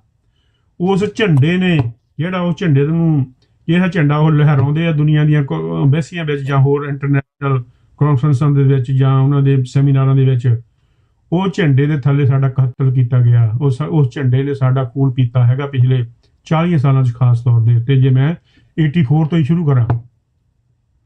ਸੋ ਇਹ ਇੱਕ ਬਹੁਤ ਸਮਝਣ ਵਾਲੀ, ਦੇਖਣ ਵਾਲੀ ਗੱਲ ਹੈਗੀ ਆ ਬਾਹਰਲੇ ਸਿੱਖਾਂ ਲਈ, ਖਾਸ ਤੌਰ ਦੇ ਉੱਤੇ। ਆਪਾਂ ਗੱਲ ਆਉਣ ਵਾਲੇ ਪ੍ਰੋਗਰਾਮ ਵਿੱਚ ਹੋਰ ਕਈ ਇਸ਼ੂ ਉਠਾਵਾਂਗੇ ਆਪਾਂ ਜੀ। ਜਿਹੜਾ ਵਰਲਡ ਆਰਡਰ ਹੋ ਰਿਹਾ ਹੈਗੇ ਆ, ਚੇਂਜ ਹੋ ਗਏ ਹੈਗੇ ਆ। ਮੈਂ ਗੱਲ ਕੀਤੀ ਸੀਗੀ 5I ਦੀ ਗੱਲ ਕੀਤੀ ਸੀਗੀ, ਨੈਟੋ ਦੀ ਗੱਲ ਕੀਤੀ ਸੀ ਥੋੜੀ ਜਿਹੀ, ਆਪਾਂ ਕਰਾਂਗੇ ਆਉਣ ਵਾਲੇ ਸਮੇਂ ਦੇ ਵਿੱਚ। ਜੀ ਬਿਲਕੁਲ, ਬਹੁਤ ਲੰਬੀ ਗੱਲਬਾਤ ਆ। ਹਜੇ ਤਾਂ ਇਨੀਸ਼ੀਅਲ ਆਪਾਂ ਇਹਨੂੰ ਸਿਰਫ ਟੱਚ ਹੀ ਕੀਤਾ, ਕਿਉਂਕਿ ਹਜੇ ਕੁਝ ਘੰਟੇ ਪਹਿਲਾਂ ਡਿਵੈਲਪਮੈਂਟ ਹੋਈ ਆ। ਅੱਗੇ ਜਿਵੇਂ ਇਹਦੀਆਂ ਪਰਤਾਂ ਹੋਰ ਖੁੱਲਣਗੀਆਂ, ਹਜੇ ਤਾਂ ਇਹਨਾਂ ਚੋਂ ਵੀ ਕਈ ਬਾਗੀ ਤੁਹਾਡੇ ਚੋਂ ਵੀ ਕਈ ਬਾਗੀ ਨਿਕਲਣੇ ਆ। ਜਦੋਂ ਕੁਰਸੀਆਂ ਜਿਹੜੀ ਤੁਸੀਂ ਵੀ ਗੱਲ ਕੀਤੀ ਹੈਗੀ ਆ, ਇੱਕ ਪਾਸੇ ਬੀਬੀ ਜਗੀਰ ਕੌਰ ਬੈਠੀ ਆ, ਇੱਕ ਪਾਸੇ ਚੰਦੂ ਮਾਜਰੇ ਹੁਣੀ ਬੈਠੇ ਆ, ਜਾਂ ਹੋਰ ਇਹ ਲੋਕ ਜਿਨ੍ਹਾਂ ਨੇ ਅਕਾਲ ਤਖਤ ਉੱਤੇ ਆਪ ਹਮਲਾ ਕੀਤਾ। ਹਾਂਜੀ। ਹੁਣ ਤੁਹਾਨੂੰ ਆਉਣ ਵਾਲੇ ਸਮੇਂ ਦੇ ਵਿੱਚ ਕਿੱਦਾਂ ਲੀਡ ਕਰਨਗੇ? ਕੀ ਪੰਜਾਬ ਨੂੰ ਦੇ ਦੇਣਗੇ? ਮੈਂ ਕਿਹਾ ਜੀ ਪੂਰਾ ਪੇਚਾ ਪਊ ਚੰਦੂ ਮਾਜਰੇ ਦਾ ਤੇ ਲੰਗਾ ਦਾ ਆਉਣ ਵਾਲੇ ਸਮੇਂ ਦੇ ਵਿੱਚ। ਫਿਰ ਦੋਨੇ ਜਥੇਦਾਰ ਆਮੋ ਸਾਹਮਣੇ ਹੋਣਗੇ। ਦੋ ਹੀ ਕਰਪਟ ਰੱਜ ਗਿਆ, ਦੋ ਹੀ ਵਿਰੋਧੀ ਰੱਜ ਗਿਆ, ਬਚੀ ਉਹ ਵੀ ਰੋਲਣਗੇ ਕੌਮ ਦੀ। ਇਹ ਚਲੋ ਐ ਨਹੀਂ ਵੇ ਪ੍ਰੋਗਰਾਮ ਨੂੰ ਸਪਾਂਸਰ ਕਰ ਰਹੇ ਨੇ ਜੀ ਅਕਾਲ ਇੰਟਰਪ੍ਰੀਟਰ ਸਰਵਿਸਿਜ਼, ਤੇ ਤੁਸੀਂ ਕੈਨੇਡਾ ਭਰ ਦੇ ਵਿੱਚ ਕੋਈ ਵੀ ਤੁਹਾਡਾ ਜਿਹੜਾ ਪੋਲੀਟੀਕਲ ਅਸਾਈਲਮ ਤੁਸੀਂ ਲੈਣਾ ਚਾਹੁੰਦੇ ਹੋ ਤਾਂ ਤੁਹਾਡੀ ਹੈਲਪ ਕਰ ਸਕਦੇ ਨੇ ਪੇਪਰ ਵਰਕ ਫਿਲ ਕਰਨ ਦੇ ਵਿੱਚ। ਉਹ ਤੋਂ ਇਲਾਵਾ ਜਿਹੜਾ ਸਿਟੀਜ਼ਨਸ਼ਿਪ, ਪੀਆਰ ਕਾਰਡ ਜਾਂ ਸਪਾਂਸਰਸ਼ਿਪ ਦੀ ਕੋਈ ਐਪਲੀਕੇਸ਼ਨ ਆ ਉਹ ਵੀ ਫਿਲ ਆਊਟ ਕਰਨ ਦੇ ਵਿੱਚ ਤੁਹਾਡੀ ਹੈਲਪ ਕਰ ਸਕਦੇ ਨੇ। ਦੋ ਭਾਸ਼ੀਏ ਦਾ ਜਿਹੜਾ ਰੋਲ ਨਿਭਾਉਂਦੇ ਨੇ। ਔਰ ਨਾਲ ਜਿਹੜੀ ਸਾਡੀ ਲੀਗਲ ਫਰਮ ਕੰਮ ਕਰਦੀ ਹੈ ਜੀ, ਉਹ ਹੈ ਜੀ ਲਾ ਅਫਿਨਿਟੀ ਐਡਵੋਕੇਟਸ LLP। ਤੋਂ ਇਹਨਾਂ ਦੇ ਨਾਲ ਅਸੀਂ ਜਿਹੜਾ ਕੰਮ ਕਰਦੇ ਹਾਂ। ਔਰ ਲਾ ਅਫਿਨਿਟੀ ਐਡਵੋਕੇਟਸ LLP ਵਿੰਡਜ਼ਰ, ਲੰਡਨ, GTA ਤੇ ਓਟਵਾ ਤੇ ਮੌਂਟਰੀਅਲ ਤੋਂ ਆਪਣੀਆਂ ਲੀਗਲ ਸੇਵਾਵਾਂ ਦਿੰਦੀ ਹੈ। ਔਰ ਤੁਹਾਡਾ ਕੋਈ ਵੀ ਜਿਹੜਾ ਕਾਨੂੰਨੀ ਮਸਲਾ ਹੈਗਾ ਉਹਦੇ ਸੰਬੰਧੀ ਕੋਈ ਗੱਲਬਾਤ ਕਰਨੀ ਚਾਹੁੰਦੇ ਹੋ ਤਾਂ ਅਸੀਂ ਤੁਹਾਡੀ ਅਪਾਇੰਟਮੈਂਟ ਚੰਗੇ ਵਕੀਲ ਨਾਲ ਜਿਹੜੀ ਬਣਾ ਸਕਦੇ ਹਾਂ। 514 770 7465 ਜੀ, akalservices@hotmail.com। ਤੇ ਇਹ ਤੋਂ ਇਲਾਵਾ ਜਿਹੜਾ ਆਉਣ ਵਾਲੇ ਵੀਕਐਂਡ ਦੇ ਉੱਤੇ ਸ਼ੁੱਕਰਵਾਰ ਨੂੰ 15 ਅਗਸਤ ਨੂੰ TV84 ਵੱਲੋਂ ਬਰੈਂਪਟਨ ਦੇ ਵਿੱਚ ਪ੍ਰੋਗਰਾਮ ਲਿਖਿਆ ਗਿਆ, ਜਿੱਥੇ ਡਾਕਟਰ ਅਮਰਜੀਤ ਸਿੰਘ ਜੀ ਉਚੇਚੇ ਤੌਰ ਤੇ ਪ੍ਰੋਗਰਾਮ ਨੂੰ ਜਿਹੜਾ ਲੀਡ ਕਰਨ ਲਈ ਅਮਰੀਕਾ ਤੋਂ ਆ ਰਹੇ ਨੇ। ਔਰ ਇੱਥੇ ਉਹਨਾਂ ਦਾ ਜਿਹੜਾ ਲੈਕਚਰ ਹੋਣਾ ਉਹ ਵੀ ਹੈ ਜੀ Sikhs and India, past, present and future. ਭਾਵ ਕਿ ਸਿੱਖ ਅਤੇ ਭਾਰਤ, ਉਹਦਾ ਪਿਛੋਕੜ, ਉਹਦਾ ਵਰਤਮਾਨ ਤੇ ਉਹਦਾ ਭਵਿੱਖ, ਇਹਦੇ ਬਾਰੇ ਗੱਲਬਾਤ ਡਾਕਟਰ ਅਮਰਜੀਤ ਸਿੰਘ ਜੀ ਕਰਨਗੇ। ਐਡਰੈਸ ਹੈਗਾ ਜੀ community hall number 2, Gore Meadows community centre, Brampton ਦੇ ਵਿੱਚ ਜੀ। ਤੇ ਐਡਰੈਸ ਹੈਗਾ ਜੀ ਇਹਦਾ 10150 ਦਾ ਗੋਰ ਰੋਡ, ਬਰੈਂਪਟਨ। ਤੋਂ ਸਾਰੇ ਪੰਥ ਨੂੰ ਖੁੱਲਾ ਸੱਦਾ ਜੀ, ਦੋਵੇਂ ਹੱਥ ਜੋੜ ਕੇ ਤੁਹਾਡੇ ਚਰਨਾਂ 'ਚ ਬੇਨਤੀ ਹੈ। ਔਰ ਇਹਦੀ ਇੱਕ ਜਿਹੜੀ ਵੀਡੀਓ ਐਡ ਆ, ਮੈਂ ਬੇਨਤੀ ਕਰਦਾ ਵੀ ਉਹ ਵੀ ਟੀਮ ਚਲਾ ਲਵੇ ਜੇ ਤੁਹਾਡੇ ਕੋਲ ਪਹੁੰਚ ਗਈ ਹੈ ਜੀ। ਤੁਹਾਡੇ ਵਿਸ਼ਵਾਸ ਅਤੇ ਸਹਿਯੋਗ ਸਦਕਾ TV84 ਇੱਕ ਕਦਮ ਅੱਗੇ ਵਧਾਉਂਦਿਆਂ ਲਾਂਚ ਕਰਨ ਜਾ ਰਿਹਾ ਹੈ TV84 ਦੀ ਵੈਬਸਾਈਟ ਅਤੇ ਐਪ, ਜਿੱਥੇ ਤੁਹਾਨੂੰ ਜਾਣਕਾਰੀ ਮਿਲੇਗੀ ਦੁਨੀਆ ਭਰ ਵਿੱਚ ਚੱਲਦੇ ਸਿੱਖ ਸੰਘਰਸ਼ ਅਤੇ ਸੰਘਰਸ਼ ਨਾਲ ਜੁੜੀਆਂ ਘਟਨਾਵਾਂ ਬਾਰੇ।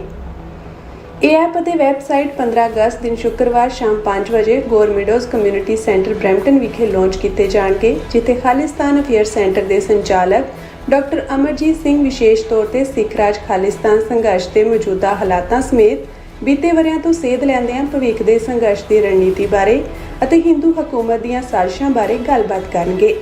ਭਾਰਤ ਵੱਲੋਂ ਅਣਗਿਣਤ ਪਾਬੰਦੀਆਂ ਦੇ ਬਾਵਜੂਦ TV84 ਤੁਹਾਡੇ ਤੱਕ ਸਿੱਖ ਸੰਘਰਸ਼ ਅਤੇ ਸਿੱਖ ਰਾਜਨੀਤੀ ਨਾਲ ਜੁੜੀਆਂ ਖਬਰਾਂ ਪਹੁੰਚਾਉਣ ਲਈ ਵਚਨਬੱਧ ਹੈ। ਅਸੀਂ ਆਸ ਕਰਦੇ ਹਾਂ ਕਿ ਤੁਸੀਂ ਅੱਗੇ ਵੀ ਸਾਡਾ ਸਹਿਯੋਗ ਕਰੋਗੇ। ਵਧੇਰੇ ਜਾਣਕਾਰੀ ਲਈ ਤੁਸੀਂ ਸਾਡੀ ਵੈਬਸਾਈਟ www.tv84.com ਤੇ ਜਾ ਸਕਦੇ ਹੋ ਜਾਂ ਸਕਰੀਨ ਤੇ ਦਿੱਤੇ ਨੰਬਰਾਂ ਤੇ ਸੰਪਰਕ ਕਰ ਸਕਦੇ ਹੋ। ਸੋ ਇੱਕ ਵਾਰ ਫੇਰ ਸੱਦਾ ਦਿੰਦੇ ਆ ਜੀ ਇਸ ਪ੍ਰੋਗਰਾਮ ਦੇ ਵਿੱਚ ਹੁਮ ਆ ਕੇ ਪਹੁੰਚੋ, ਤਾਂ ਕਿ ਜਿਹੜਾ ਇਹ ਵਡਮੁੱਲੇ ਵਿਚਾਰ ਆ ਡਾਕਟਰ ਸਾਹਿਬ ਦੇ ਉਹਨਾਂ ਨੂੰ ਆਪਾਂ ਉਹਨਾਂ ਦਾ ਲਾਭ ਲੈ ਸਕੀਏ। ਔਰ 1-to-1 ਗੱਲਬਾਤ ਵੀ ਉੱਥੇ ਜਿਹੜੀ ਆ ਤੁਹਾਡੇ ਕੁਐਸਚਨ ਆਨਸਰ ਨੇ ਜਿਹੜੇ ਉਹ ਵੀ ਜਿਹੜਾ ਉਹ ਇੰਟਰੈਕਸ਼ਨ ਹੋਏਗੀ ਲਾਈਵ, ਜਿਹੜੇ ਨੇ ਉਹ ਤੁਸੀਂ ਪੁੱਛ ਸਕਦੇ ਹੋ ਕੌਮੀ ਮਸਲਿਆਂ ਦੇ ਉੱਤੇ। ਤੇ ਸਰਦਾਰ ਜਸਪਾਲ ਸਿੰਘ ਜੀ, ਅਗਲਾ ਆਪਾਂ ਚੱਲਦੇ ਹਾਂ, ਰੁਖ ਕਰਦੇ ਹਾਂ ਇੱਕ ਹੋਰ ਅਹਿਮ ਇਸ਼ੂ ਵੱਲ। ਲੈਂਡ ਪੂਲਿੰਗ ਦਾ ਇਸ਼ੂ ਜਿਹੜਾ ਇੱਕ ਸਰਦਰਦੀ ਬਣਿਆ ਹੋਇਆ ਸੀ। ਭਾਵੇਂ ਕਿ ਇਹ ਛੋਟੇ ਇਸ਼ੂ ਜਦੋਂ ਉੱਠਦੇ ਆ ਬਹੁਤ ਵੱਡੀਆਂ ਮੁਹਿੰਮਾਂ ਚੱਲ ਪੈਂਦੀਆਂ ਨੇ, ਪਰ ਵੱਡਾ ਜਿਹੜਾ ਕਹਿੰਦੇ ਆ ਵੀ ਜਿਹੜਾ ਅਸਲ ਸਾਡਾ ਨਿਸ਼ਾਨਾ ਖਾਲਿਸਤਾਨ ਦੀ ਆਜ਼ਾਦੀ ਦਾ, ਉਹ ਜਿਹੜਾ ਹਮੇਸ਼ਾ ਜਿਹੜਾ ਉਹ ਸੈਕੰਡਰੀ ਕਰ ਦਿੱਤਾ ਜਾਂਦਾ। ਪਰ ਅਸੀਂ ਹਮੇਸ਼ਾ ਕਹਿੰਦੇ ਆ ਕਿ ਇਹ ਮੁੱਦੇ ਜਿਹੜੇ ਹਰੇਕ 6 ਮਹੀਨੇ ਸਾਲ ਬਾਅਦ ਇਹ ਦਰਪੇਸ਼ ਹੋਣੇ ਨੇ। ਤੋ ਐਂਡ ਦੇ ਵਿੱਚ ਇੱਕ ਵਾਰ ਫੇਰ ਜਿਹੜਾ ਸਿੱਖਾਂ ਦੇ ਰੋਹ ਨੂੰ ਵੇਖਦਿਆਂ ਹੋਇਆ ਤੇ ਉਹਨੂੰ ਨਾ ਝੱਲਦਿਆਂ ਹੋਇਆ ਪੰਜਾਬ ਸਰਕਾਰ ਨੂੰ ਇੱਕ ਵਾਰ ਬੈਕਫੁੱਟ ਤੇ ਜਾਣਾ ਪਿਆ। ਉਹਨਾਂ ਨੇ ਜਿਹੜੇ ਲੈਂਡ ਪੂਲਿੰਗ ਆਪਣੇ ਜਿਹੜੇ ਬਿੱਲ ਆ, ਜਿਹੜਾ ਐਕਟ ਆ, ਉਹਨੂੰ ਫਿਲਹਾਲ ਉਸ ਸਕੀਮ ਨੂੰ ਵਾਪਸ ਲੈ ਲਿਆ, ਕਿਉਂਕਿ ਪਹਿਲਾਂ ਹਾਈ ਕੋਰਟ ਨੇ ਇੰਟਰਵੀਨ ਕੀਤਾ ਤੇ ਉਸ ਤੋਂ ਬਾਅਦ ਜਿਸ ਲਲਕਾਰ ਦੇ ਨਾਲ ਕਿਸਾਨਾਂ ਨੇ ਉੱਥੇ ਗੱਲ ਕੀਤੀ ਕਿ ਅਸੀਂ ਜ਼ਮੀਨਾਂ ਦੇ ਵਿੱਚ ਪੈਰ ਨਹੀਂ ਪੈਣ ਦਿਆਂਗੇ, ਅਸੀਂ ਆਪਣੀਆਂ ਜ਼ਮੀਨਾਂ ਖੋਹਣ ਨਹੀਂ ਦਿਆਂਗੇ। ਤੇ ਉਸ ਤੋਂ ਇਲਾਵਾ ਕੁਝ ਇੰਟਰਨੈਸ਼ਨਲ ਪ੍ਰੈਸ਼ਰ ਜਿਹਦੇ ਚੱਲਦੇ ਆ ਸਰਕਾਰ ਨੂੰ ਇੱਕ ਵਾਰ ਬੈਕਫੁੱਟ ਤੇ ਜਾਣਾ ਪਿਆ। ਪਰ ਸਾਨੂੰ ਇਹ ਗੱਲ ਭੁੱਲਣੀ ਨਹੀਂ ਚਾਹੀਦੀ ਕਿ ਇਹ ਇੱਕ ਇਹਨਾਂ ਦਾ ਰਾਜਨੀਤਿਕ ਸਟੰਟ ਹੋ ਸਕਦਾ, ਕਿ ਚੋਣਾਂ ਨੇੜੇ ਨੇ, ਹੋ ਸਕਦਾ ਇਹ ਅਗਲੇ ਸਾਲ ਫੇਰ ਇਹਨੂੰ ਲੈ ਜਾਣਾ ਜੀ। ਹਾਂਜੀ, ਮੈਂ ਤਾਂ ਸਭ ਤੋਂ ਪਹਿਲਾਂ ਤਾਂ ਇਹ ਗੱਲ ਜ਼ਰੂਰ ਬੇਨਤੀ ਕਰੂੰਗਾ ਸਾਡੇ ਸੁਣਨ ਵਾਲਿਆਂ ਨੂੰ ਵੀ, ਜੋ ਤੁਸੀਂ ਕਿਹਾ ਵੀ ਡਾਕਟਰ ਅਮਰਜੀਤ ਸਿੰਘ ਹੁਣੀ ਜੋ ਪੰਜਾਬ ਜਿਹੜਾ ਜੇ ਇਸ਼ੂ ਦੇ ਉੱਤੇ ਉਹ ਗੱਲ ਕਰ ਰਹੇ ਬਰੈਂਪਟਨ ਦੇ ਵਿੱਚ, ਕਿਉਂਕਿ ਡਾਕਟਰ ਅਮਰਜੀਤ ਸਿੰਘ ਹੁਣੀ ਬਹੁਤ ਹੀ ਵਿਸਥਾਰ ਦੇ ਨਾਲ, ਬੜੇ ਹੀ ਰਿਸਰਚ ਦੇ ਨਾਲ ਉਹ ਗੱਲ ਕਰਦੇ ਆ ਹਮੇਸ਼ਾ। ਉਹਨਾਂ ਦੀ ਇੱਕ ਗੱਲ ਸੁਣਨ ਵਾਲੀ ਹੁੰਦੀ ਹੈਗੀ ਆ ਉਹ ਸਾਡਾ ਫਿਊਚਰ ਜਿਹੜਾ ਬਣਾਉਣ ਦੇ ਲਈ ਬਹੁਤ ਵੱਡਾ ਕੰਮ ਕਰ ਰਹੇ ਹੈਗੇ ਆ। ਤੇ ਮੈਂ ਡਾਕਟਰ ਮਨਜੀਤ ਸਿੰਘ ਹੁਣਾਂ ਨੂੰ ਇਸ ਗੱਲ ਦੀ ਵੀ ਵਧਾਈ ਦਿੰਦਾ ਹੈਗਾ ਕਿ ਉਹਨਾਂ ਨੇ ਆਪਣੀ ਸਾਰੀ ਜ਼ਿੰਦਗੀ ਤਕਰੀਬਨ ਇਹ ਇਸ ਕੰਮ ਦੇ ਉੱਤੇ ਲਾਈ ਹੈ, ਸਿੱਖ ਕੌਮ ਦੀ ਆਜ਼ਾਦੀ ਦੇ ਲਈ, ਖਾਲਿਸਤਾਨ ਦੇ ਲੋਕਾਂ ਨੂੰ ਸਮਝਾਉਣ ਦੇ ਲਈ ਆਜ਼ਾਦੀ ਦਾ ਕੀ ਮਤਲਬ ਹੁੰਦਾ ਹੈ ਤੇ ਸਾਡਾ ਇਤਿਹਾਸ ਕੀ ਹੈ, ਅਸੀਂ ਕਿੰਨੇ ਗੌਰਵਮਈ ਇਤਿਹਾਸ ਦੇ ਮਾਲਕ ਹੈਗੇ ਆ।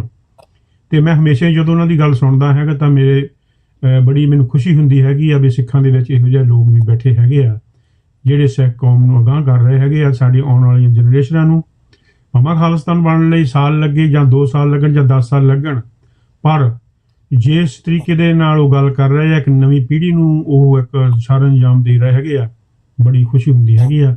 ਤੇ ਤੁਸੀਂ ਜ਼ਰੂਰ ਡਾਕਟਰ ਸਾਹਿਬ ਦੀ ਜਿਹੜੀ ਗੱਲ ਹੈਗੀ ਆ ਉਹਨਾਂ ਦੇ ਨਾਲ ਕੁਐਸਚਨ ਆਨਸਰ ਵੀ ਕਰ ਸਕਦੇ ਆ। ਜੇ ਕਿਸੇ ਨੂੰ ਕੋਈ ਸ਼ੱਕ ਹੋਵੇ ਤਾਂ ਉਹ ਤੁਹਾਨੂੰ ਬਹੁਤ ਵਧੀਆ ਜਵਾਬ ਦੇਣਗੇ।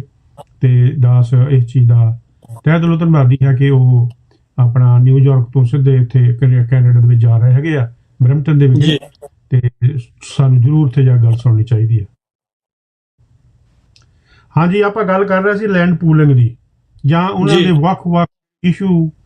ਉਹ ਹਮੇਸ਼ਾ ਹੀ ਉਹ ਖਾਲਿਸਤਾਨ ਦੀ ਜਿਹੜੀ ਮੂਵਮੈਂਟ ਆ ਉਹਨੂੰ ਡਿਲੇ ਕਰਾਉਣਾ ਚਾਹੁੰਦੇ ਆ। ਉਹਨਾਂ ਨੂੰ ਪਤਾ ਖਾਲਿਸਤਾਨ ਬਣਨਾ, ਉਹਨਾਂ ਨੂੰ ਪਤਾ ਵੀ ਸਿੱਖ ਕੌਮ ਕਦੇ ਵੀ ਪਿਛਾਂਹ ਨਹੀਂ ਹਟਦੀ ਹੈਗੀ ਜਿਸ ਕੰਮ ਨੂੰ ਉਹਨਾਂ ਨੇ ਸ਼ੁਰੂ ਕਰ ਦਿੱਤਾ ਹੋਵੇ, ਖਾਸ ਤੌਰ ਤੇ ਉਸ ਵੇਲੇ ਜਦੋਂ ਉਹਨਾਂ ਦੇ ਨਾਲ ਜ਼ਿਆਦਤੀ ਕੀਤੀ ਗਈ ਹੋਵੇ।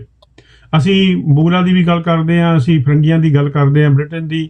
ਅਸੀਂ ਗੱਲ ਉਸ ਇਤਿਹਾਸ ਦੀ ਕਰਦੇ ਹੈਗੇ ਆ ਜਿਸ ਵੇਲੇ ਵੀ ਸਾਡੇ ਦੇ ਨਾਲ ਚਾਹੇ ਅਬਦਾਲੀ ਸੀਗਾ, ਜ਼ਿਆਦਤੀ ਕੀਤੀ ਤੇ ਸਿੱਖ ਕੌਮ ਨੇ 18ਵੀਂ ਸਦੀ ਦੇ ਵਿੱਚ 80 ਸਾਲ ਲਗਾਤਾਰ ਲੜਾਈ ਲੜੀ। 5 ਪੀੜ੍ਹੀਆਂ ਸਾਡੀਆਂ ਜੰਗਲਾਂ ਵਿੱਚ ਜੰਮੀਆਂ ਤੇ ਸ਼ਹੀਦ ਹੋਈਆਂ ਲੜ ਕੇ। ਸੋ ਸਾਡਾ ਇਹ ਗੌਰਵਮਈ ਇਤਿਹਾਸ ਆ ਅਤੇ ਇਸ ਚੀਜ਼ ਦਾ ਹਿੰਦੂ ਧਰਮ ਨੂੰ ਬਹੁਤ ਚੰਗੀ ਤਰ੍ਹਾਂ ਪਤਾ ਹੈਗਾ ਆ। ਪਰ ਮੈਂ ਇੱਕ ਗੱਲ ਹੋਰ ਸਮਝਦਾ ਹੈਗਾ ਮਨਵੀਰ ਸਿੰਘ ਜੀ, ਵੀ ਜਿਹੜੀ ਪੰਜਾਬ ਦੀ ਧਰਤੀ ਆ ਉਹ 5 ਦਰਿਆਵਾਂ ਦੀ ਇੱਕ ਡੈਲਟਾ ਬਹੁਤ ਹੀ ਉਪਜਾਊ ਧਰਤੀ ਆ ਜੀ। ਜਿਹੜੀ 70% ਜਿਹੜਾ ਇੰਡੀਆ ਦਾ ਰਿਜ਼ਰਵ ਫੂਡ ਆ ਹਰੇਕ ਕਿਸਮ ਦਾ ਉਹ ਉੱਥੇ ਸਪਲਾਈ ਕਰਦੀ ਆ ਤੇ ਇੰਡੀਆ ਦੇ ਬੇਗਿਣਤ ਲੋਕਾਂ ਦਾ ਢਿੱਡ ਭਰਦੀ ਆ। 1 ਕਰੋੜ ਤੋਂ ਉੱਤੇ ਹਰ ਰੋਜ਼ ਲੋਕ ਫ੍ਰੀ ਲੰਗਰ ਗੁਰੂ ਘਰਾਂ ਵਿੱਚੋਂ ਕੇ ਛਕਦੇ ਹੈਗੇ ਥਰੂ ਆਊਟ ਇੰਡੀਆ। ਇਹ ਇੱਕ ਬਹੁਤ ਵੱਡੀ ਗੱਲ ਸੀਗੀ ਵੀ ਜੇ ਤੁਸੀਂ ਪੰਜਾਬ ਦੀ ਉਸ ਉਪਜਾਊ ਧਰਤੀ ਨੂੰ ਕਿਸਾਨਾਂ ਤੋਂ ਖੋਹ ਲਓਗੇ, ਤੁਸੀਂ ਆਪ ਹੀ ਮਰੋਗੇ ਤੇ ਪੰਜਾਬ ਨੂੰ ਵੀ ਮਾਰੋਗੇ।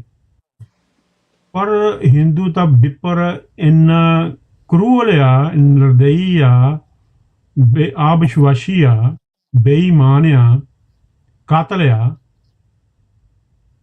ਤੇ ਉਹ ਇਸ ਚੀਜ਼ ਨੂੰ ਸਮਝਦਾ ਹੋਇਆ ਵੀ ਪੰਜਾਬ ਨੂੰ ਤਬਾਹ ਕਰਨਾ ਚਾਹੁੰਦਾ ਹੈਗਾ।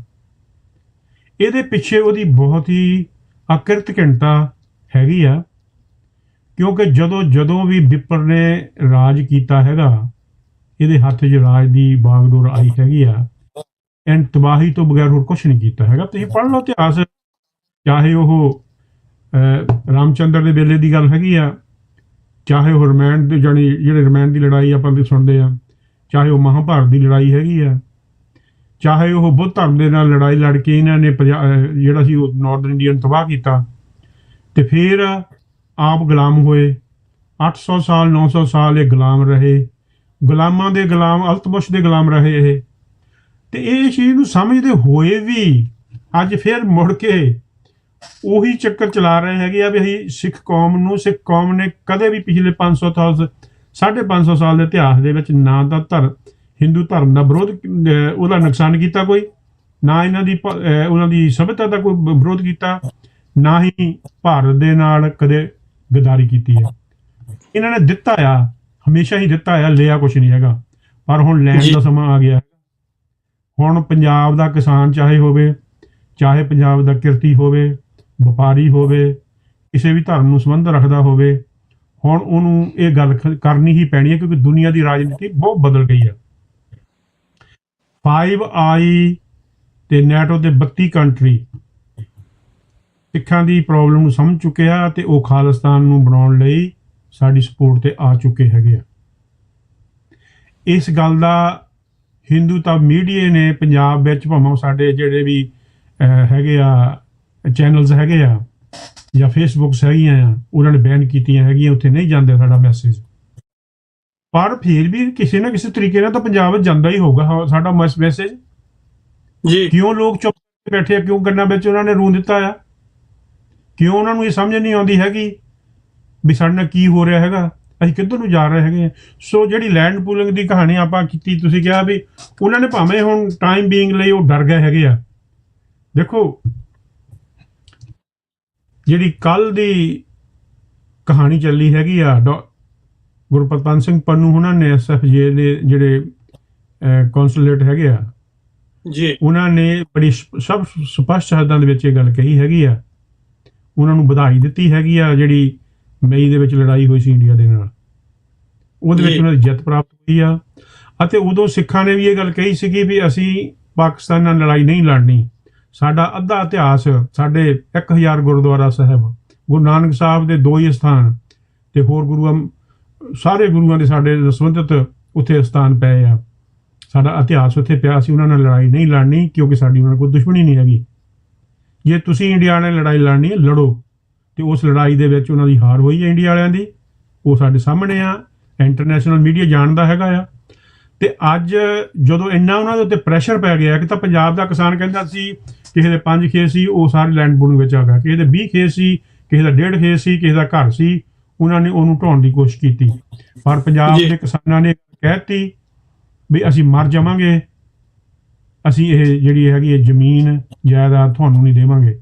ਇੱਕ ਗੱਲ ਹੋਰ ਜਿਹੜਾ ਲੋਕਾਂ ਨੂੰ ਉਹ ਬੜਾ ਭੁਲੇਖਾ ਆ, ਕਈ ਲੋਕ ਮੈਂ ਸੁਣਿਆ ਸੀ ਕਿਤੇ ਫੇਸਬੁੱਕ ਦੇ ਉੱਤੇ ਕਹਿੰਦੇ ਜੀ ਉਹਨਾਂ ਨੇ ਗੱਲ ਸ਼ਬਦ ਵਰਤੇ, ਮੈਂ ਉਹੀ ਗੱਲ ਤੁਹਾਡੇ ਨਾਲ ਕਰੂੰਗਾ, ਮੈਂ ਇਹ ਜਾਤੀਵਾਦ ਦੇ ਹੱਕ 'ਚ ਨਹੀਂ ਹੈਗਾ। ਇੱਕ ਨੈਚੁਰਲ ਉਹਨਾਂ ਨੇ ਉਹ ਕਹੀ ਵੀ ਇਹ ਜਿਹੜੀ ਬਾਬਾ ਬੰਦਾ ਸਿੰਘ ਬਹਾਦਰ ਨੇ ਜ਼ਮੀਨਾਂ ਜਿਹੜੀ ਜੱਟਾਂ ਨੂੰ ਕਿਉਂ ਦਿੱਤੀਆਂ ਜੀ, ਜਿਹੜਾ ਕਿ ਇੱਕ ਬਹੁਤ ਵੱਡਾ ਭੁਲੇਖਾ ਆ। ਇਹ ਜੱਟਾਂ ਨੂੰ ਜ਼ਮੀਨਾਂ ਨਹੀਂ ਦਿੱਤੀਆਂ, ਉਹਨਾਂ ਨੇ 11 ਅਕਤੂਬਰ 1710 ਨੂੰ ਜਦੋਂ ਸਰਹੰਦ ਨੂੰ ਫਤਿਹ ਕਰ ਲਿਆ ਸੀਗਾ, ਉਹਦੇ ਵਿੱਚ ਪਹਿਲੇ ਦਿਨ ਇਹ ਇੱਕ ਹੁਕਮਨਾਮਾ ਜਾਰੀ ਕੀਤਾ ਸੀ ਜਿਹਨੂੰ ਮੈਂ ਖਾਲਸਾ ਫਰੀडम ਚਾਰਟਰ ਕਹਿੰਦਾ ਆ। ਮੇਰੇ ਮਾਈ ਵਿਜ਼ਨ ਯੂਅਰ ਫਿਊਚਰ, ਮੇਰੀ ਸੋਚ ਤੁਹਾਡੇ ਭਵਿੱਖ ਡਾਕੂਮੈਂਟ ਦੇ ਵਿੱਚ ਮੈਂ ਬੜਾ ਸਪਸ਼ਟ ਤਰੀਕੇ ਨਾਲ ਲਿਖਿਆ ਹੈਗਾ, ਡਿਟੇਲ ਨਾਲ ਲਿਖਿਆ ਹੈਗਾ।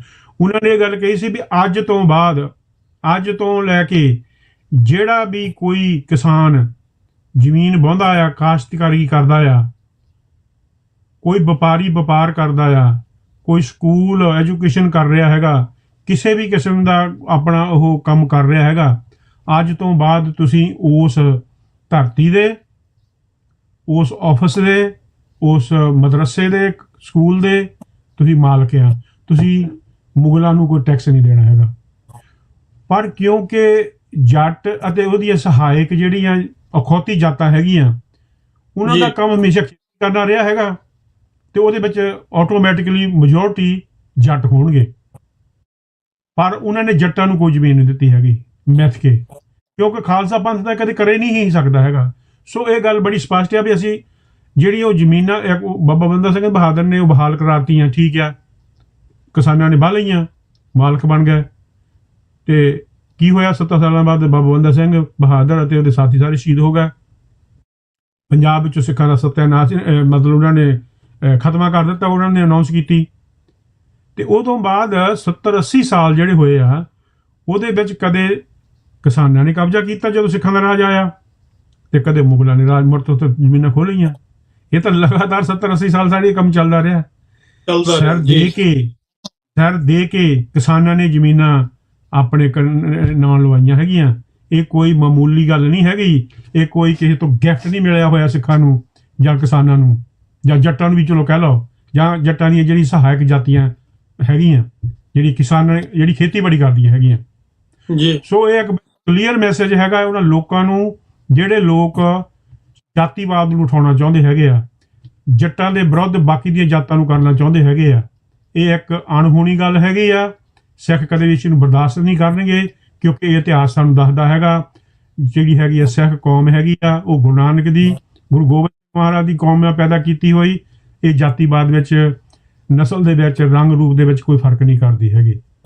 ਜੀ ਸੋ ਇੱਕ ਮੈਸੇਜ ਹੈਗਾ ਆ, ਖਾਲਿਸਤਾਨ ਜਿਹੜਾ ਫਿਊਚਰ ਦਾ ਖਾਲਿਸਤਾਨ ਬਹੁਤ ਛੇਤੀ ਆ ਰਿਹਾ ਹੈਗਾ, ਉਹਦੇ ਵਿੱਚ ਕੋਈ ਵੀ ਜਾਤੀਵਾਦ ਨਹੀਂ ਹੋਣਾ ਹੈਗਾ। ਖਾਸ ਤੌਰ ਤੇ ਉਹ ਕਹਿ ਰਹੇ ਹੈਗੇ ਜਿਹੜੀ ਜੀ ਉਹਨੇ ਸ਼ਬਦ ਵਰਤੇ ਹੈਗੇ ਚੂੜੇ ਚਮਾਰ ਵਗੈਰਾ ਜਾਂ ਹੋਰ ਜਾਤਾਂ ਨੂੰ ਵਿੱਚੇ ਲਾਉਂਦੇ ਹੈਗੇ ਆ ਵੀ ਤੁਸੀਂ ਜੱਟਾਂ ਦੇ ਇਸ ਖਾਲਿਸਤਾਨ ਤੋਂ ਪਰੇ ਹੋ ਜਾਓ। ਇਹੋ ਜੀ ਕੋਈ ਗੱਲ ਨਹੀਂ ਹੈਗੀ। ਖਾਲਿਸਤਾਨ ਦੇ ਲਈ 18ਵੀਂ ਸਦੀ ਦੇ ਵਿੱਚ ਵੀ ਹੁਣ ਜਿਹੜਾ ਮੋਰਚਾ ਚੱਲਿਆ ਖਾੜਕੂਬਾਜ਼ ਜਿਹਨੂੰ ਕਹਿੰਦੇ ਹੈਗੇ 1984 ਤੋਂ ਬਾਅਦ, ਇਹਦੇ ਵਿੱਚ ਜੱਟਾਂ ਤੋਂ ਬਗੈਰ ਹੋਰ ਸਾਰੇ ਲੋਕਾਂ ਨੇ, ਪੰਜਾਬ ਸਿੱਖਾਂ ਨੇ ਜਾ ਕੇ ਆਪਣੀ ਜਾਨਾਂ ਦਿੱਤੀਆਂ ਹੈਗੀਆਂ ਤੇ ਆਉਣ ਵਾਲੇ ਸਮੇਂ ਵਿੱਚ ਵੀ ਅਜਿਹਾ ਹੀ ਕਰ। ਅਸੀਂ ਇਹ ਸਾਰੇ ਉਹਨਾਂ ਜਾਤੀਆਂ ਨੂੰ, ਉਹਨਾਂ ਪੰਜਾਬ ਦੇ ਲੋਕਾਂ ਨੂੰ, ਚਾਹੇ ਉਹ ਕਿਸੇ ਵੀ ਧਰਮ ਨੂੰ ਸੰਬੰਧ ਰੱਖਦੇ ਹੈਗੇ ਆ, ਤੁਸੀਂ ਬੇਫਿਕਰੇ ਹੋ ਕੇ ਖਾਲਿਸਤਾਨ ਦੀ ਸਪੋਰਟ ਕਰੋ। ਕਿਉਂ ਖਾਲਿਸਤਾਨ ਬਣ ਰਿਹਾ, ਖਾਲਿਸਤਾਨ ਬਣ ਗਿਆ ਕਹਿ ਲਓ, ਤੇ ਤੁਹਾਨੂੰ ਵੀ ਤੇ ਸਾਨੂੰ ਸਾਰਿਆਂ ਨੂੰ ਹੀ ਇਸ ਚੀਜ਼ ਦੀ ਖੁਸ਼ੀ ਹੋਊਗੀ। ਜਿੱਦਾਂ ਅਸੀਂ ਕਹਿੰਦੇ ਹੈਗੇ ਆ ਚੰਗਾ ਫਿਰ ਕੱਲ੍ਹ ਨੂੰ ਮਿਲਾਂਗੇ ਖਾਲਿਸਤਾਨ ਦੇ ਵਿੱਚ, ਇਹ ਸਾਡਾ ਹੁਣ ਨਾਰਾ ਆ ਤੇ ਅਸੀਂ ਖਾਲਿਸਤਾਨ ਦੇ ਲਈ ਕਰਦੇ ਹਾਂ ਗੱਲ। ਤੇ ਇਹ ਜਿਹੜੀ ਲੈਂਡ ਪੂਲਿੰਗ ਹੈਗੀ ਆ, ਹੁਣ ਦੇ ਸਮੇਂ ਲਈ ਉਹਨਾਂ ਨੇ ਆਪਣੀ ਬੜੀ ਕਲੈਵਰੀ ਤਰੀਕੇ ਦੇ ਨਾਲ ਸ਼ਾਇਦ ਇਹ ਹੌਸਲਾ ਨੂੰ ਠੰਡਾ ਕਰਨ ਦੇ ਲਈ ਕੀਤਾ ਹੈਗਾ, ਕਿਉਂਕਿ ਉਹਨਾਂ ਨੂੰ ਪਤਾ ਲੱਗ ਗਿਆ ਹੈਗਾ ਵੀ ਇਹ ਸਾਡੇ ਹੱਥੋਂ ਸਾਰਾ ਕੁਝ ਜਾਂਦਾ ਰਹਿਣਾ। ਸੋ ਆਉਣ ਵਾਲੇ ਸਮੇਂ ਵਿੱਚ ਹੋਰ ਕੋਈ ਜੀ ਭਾਈ ਜਸਪਾਲ ਸਿੰਘ ਜੀ ਉਹਨਾਂ ਨੇ ਦੇਖ ਲਿਆ, ਉਹਨਾਂ ਦੇ ਲਾਲੇ ਬੜੇ ਚਲਾਕ ਹੈਗੇ ਆ ਜਿਹੜੇ ਪਿੱਛੋਂ ਰਨ ਕਰਦੇ ਪਾਰਟੀ ਨੂੰ। ਉਹ ਕਹਿੰਦੇ ਵੀ ਇਹ ਤਾਂ ਜਿਹੜੇ ਸਾਡੇ ਆਪਣੀ ਪਾਰਟੀ ਦੇ ਵਰਕਰ ਹੈਗੇ ਜਿਨ੍ਹਾਂ ਦੀਆਂ ਆ ਗਈਆਂ ਜ਼ਮੀਨਾਂ ਵਿੱਚ, ਇਹਦਾ ਸਾਡੇ ਛਿੱਤਰ ਮਾਰਨ ਨੂੰ ਫਿਰਦੇ ਆ ਤੇ ਬਾਕੀ ਕੀ ਕਰਨਗੇ, ਕਿਉਂਕਿ ਇਹ ਇਕੱਲਾ ਇੱਥੇ ਨਹੀਂ ਸੀ ਰੁਕਣਾ, ਇਹ ਗਾਂ ਲੰਬੇ ਚੌੜੇ ਜਿਹੜੇ ਇਹਨਾਂ ਦੇ ਪ੍ਰੋਜੈਕਟ ਹੈਗੇ ਆ।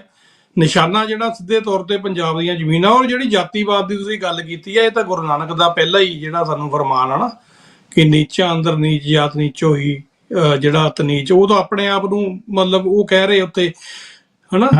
ਤੇ ਉਸ ਤੋਂ ਬਾਅਦ ਗੁਰੂ ਗੋਬਿੰਦ ਸਿੰਘ ਪਾਤਸ਼ਾਹ ਨੇ ਜਿਹੜਾ ਸਾਨੂੰ ਵਾਅਦਾ ਕੀਤਾ ਕਿ ਇਨ ਗਰੀਬ ਸਿੱਖਣ ਕੋ ਦਿਉ ਪਾਤਸ਼ਾਹੀ, ਯਾਦ ਕਰੀ ਗੁਰਿਆਈ।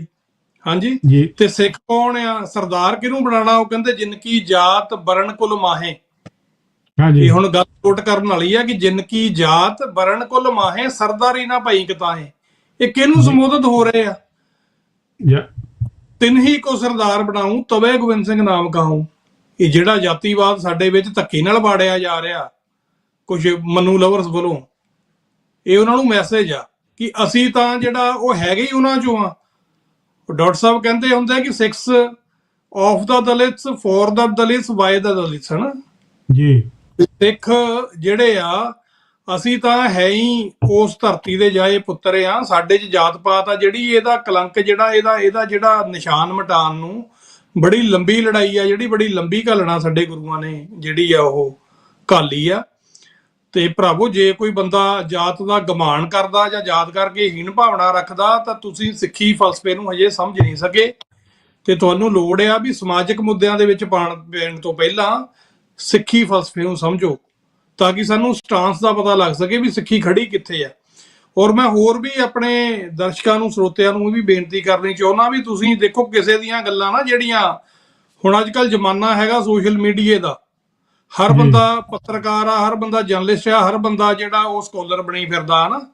ਜੇ ਤੁਸੀਂ ਸਿੱਖਾਂ ਦੀ ਸਾਈਕੀ ਨੂੰ ਸਮਝਣਾ, ਜਿਹੜੀਆਂ ਐਗਜ਼ਾਮਪਲਾਂ ਦਿੱਤੀਆਂ ਮੈਂ ਗੁਰੂ ਕਾਲ ਚੋਂ ਤੇ ਉਸ ਤੋਂ ਬਾਅਦ ਮਹਾਰਾਜਾ ਰਣਜੀਤ ਸਿੰਘ, ਤੇ ਸਭ ਤੋਂ ਜ਼ਰੂਰੀ ਗੱਲ 1986 ਦਾ ਜਿਹੜਾ ਖਾਲਿਸਤਾਨ ਦਾ ਐਲਾਨਨਾਮਾ, ਉਹ ਸਾਡਾ ਡਰਾਫਟ ਆ। ਉਹ ਕਹਿੰਦੇ ਨਾ ਕਨਸਟੀਟਿਊਸ਼ਨ ਕੀ ਆ, ਫਲਾਨੀ ਚੀਜ਼ ਦਾ ਕੀ ਬਣੂ, ਧਮਕਾਨੀ ਚੀਜ਼ ਦਾ ਕੀ ਬਣੂ, ਉਹ ਸਾਡਾ ਕਨਸਟੀਟਿਊਸ਼ਨ ਦਾ ਡਰਾਫਟ ਆ, ਬਲੂ ਪ੍ਰਿੰਟ ਆ ਸਾਡਾ।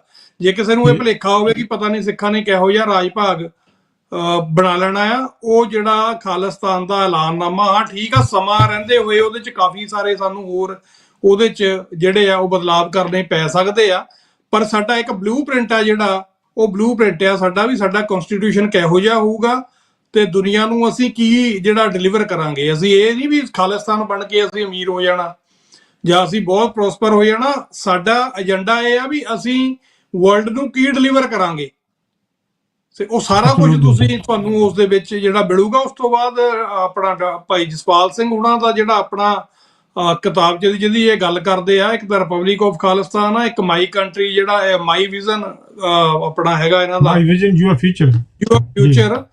ਸੋ ਬਹੁਤ ਜਿਹੜਾ ਕੁਝ ਉਹਦੇ 'ਚ ਕਲੀਅਰ ਕਰ ਦਿੱਤਾ ਗਿਆ। ਤੇ ਭਾਈ ਜਸਪਾਲ ਸਿੰਘ ਜੀ ਆਪਾਂ ਥੋੜੇ ਜਿਹੇ ਮੈਸੇਜ ਪੜ੍ਹ ਲਈਏ YouTube ਵਾਲੇ, ਤੇ ਕਾਲ ਵੀ ਤੁਸੀਂ ਕਰ ਸਕਦੇ ਹੋ ਜੀ 514 476 84 84। ਅੱਜ ਮੈਂ ਸੱਦਾ ਨਹੀਂ ਦਿੱਤਾ, ਪਰ ਜੇ ਤੁਸੀਂ ਕਰਨਾ ਚਾਹੋ ਤਾਂ WhatsApp ਤੇ ਜਾਂ ਸਿੱਧੀ ਕਾਲ ਸਾਨੂੰ ਕਰ ਸਕਦੇ ਹੋ। ਔਰ ਪ੍ਰਭ ਕੌਰ ਜੀ ਕਹਿੰਦੇ ਜੀ ਸੰਗਤ ਯਮੁਨਾ ਨਗਰ ਹਰਿਆਣਾ ਇੰਡੀਆ। ਲਓ ਜੀ, ਤੁਸੀਂ ਕਹਿੰਦੇ ਸੀ ਵੀ ਪੰਜਾਬ 'ਚ ਨਹੀਂ, ਪਰ ਪੰਜਾਬ ਤੋਂ ਵੀ ਭੈਣ ਜੀ ਹੁਣੀ ਸਾਨੂੰ ਪ੍ਰਭ ਕੌਰ ਜੀ ਵੇਖ ਰਹੇ ਆ, ਤੇ ਭੈਣ ਜੀ ਇਹਨੂੰ ਸ਼ੇਅਰ ਵੀ ਕਰਿਓ। ਤੇ ਉਸ ਤੋਂ ਇਲਾਵਾ ਗੁਰਭੇਜ ਸਿੰਘ, ਵਾਹਿਗੁਰੂ ਜੀ ਕਾ ਖਾਲਸਾ ਵਾਹਿਗੁਰੂ ਜੀ ਕੀ ਫਤਿਹ, ਖਾਲਿਸਤਾਨ ਜਿੰਦਾਬਾਦ। ਬਿਲਕੁਲ ਜੀ, ਜਿੰਦਾਬਾਦ। ਨਿਰਮਲ ਸਿੰਘ ਕਹਿੰਦੇ ਨੇ ਜੀ ਵਾਹਿਗੁਰੂ ਜੀ ਕਾ ਖਾਲਸਾ ਵਾਹਿਗੁਰੂ ਜੀ ਕੀ ਫਤਿਹ ਜੀ। ਵਾਹਿਗੁਰੂ ਜੀ ਦਿਨ ਬਹੁਤ ਇੰਨੇ ਅਕਾਲੀ ਦਲ ਬਣ ਗਏ ਹਨ ਕਿ ਲੋਕਾਂ ਨੂੰ ਸਮਝ ਨਹੀਂ ਆਉਂਦੀ ਕਿੱਧਰ ਜਾਈਦੇ। ਲੋਕ ਬਹੁਤ ਹੀ ਜ਼ਿਆਦਾ ਦੁਖੀ ਹਨ। ਬਿਲਕੁਲ ਜੀ, ਉਹੀ ਗੱਲ ਆਪਾਂ ਕਰ ਰਹੇ ਹਾਂ। ਨਿਰਮਲ ਸਿੰਘ, ਵਾਹਿਗੁਰੂ ਜੀ, ਬਿਲਕੁਲ ਸਹੀ ਗੱਲ ਹੈ, ਧੰਨਵਾਦ ਜੀ। ਤੇ ਬਲਹਾਰ ਸੋਹੀ ਕਹਿੰਦੇ ਨੇ ਆਜ਼ਾਦੀ ਹੀ ਹੱਲ, ਕਿਸਾਨ ਹੱਲ ਖਾਲਿਸਤਾਨ, ਜਵਾਨ ਹੱਲ ਖਾਲਿਸਤਾਨ, ਜਿੰਦਾਬਾਦ। ਵਾਹਿਗੁਰੂ ਜੀ ਕਾ ਖਾਲਸਾ ਵਾਹਿਗੁਰੂ ਜੀ ਕੀ ਫਤਿਹ। 15 ਅਗਸਤ ਵੋਟਾਂ ਪਾਓ ਖਾਲਿਸਤਾਨ ਲਈ। ਬਿਲਕੁਲ ਜੀ, ਪਾਓ ਜੀ। ਗੁਰਨਾਮ ਸਿੰਘ, ਖਾਲਿਸਤਾਨ ਜਿੰਦਾਬਾਦ। ਬਿਲਕੁਲ ਜੀ, ਖਾਲਿਸਤਾਨ ਜਿੰਦਾਬਾਦ। ਔਰ ਇੱਕ ਨਾਲ ਜਿਹੜੀ ਜਾਣਕਾਰੀ ਸਾਂਝੀ ਕਰਦੇ ਜਾਈਏ ਜੀ, ਆਪਣੇ ਜਿਹੜਾ ਪ੍ਰੋਗਰਾਮ 15 ਅਗਸਤ ਦਾ ਬਰੈਂਪਟਨ ਆ, ਉਸ ਤੋਂ ਇਲਾਵਾ 15 ਅਗਸਤ ਨੂੰ ਇੰਡੀਅਨ ਹਾਈ ਕਮਿਸ਼ਨ ਜਿਹੜਾ ਆਟਵਾ ਦੇ ਵਿੱਚ ਆ, ਮੈਂ ਟੈਕਨੀਕਲ ਟੀਮ ਨੂੰ ਕਹੂੰਗਾ ਜੀ, ਮੈਂ ਹੋਰ ਪ੍ਰੋਗਰਾਮ ਦੀ ਗੱਲ ਕਰਨ ਲੱਗਾ, ਧੰਨਵਾਦ। ਇੰਡੀਅਨ ਹਾਈ ਕਮਿਸ਼ਨ ਆਟਵਾ ਦੇ ਵਿੱਚ ਜਿਹੜਾ ਉਹ ਕੈਨੇਡਾ ਭਰ ਦੇ ਸਿੱਖਾਂ ਵੱਲੋਂ ਰੈਲੀ ਦਾ ਆਯੋਜਨ ਕੀਤਾ ਗਿਆ ਹਰ ਸਾਲ ਦੀ ਤਰ੍ਹਾਂ।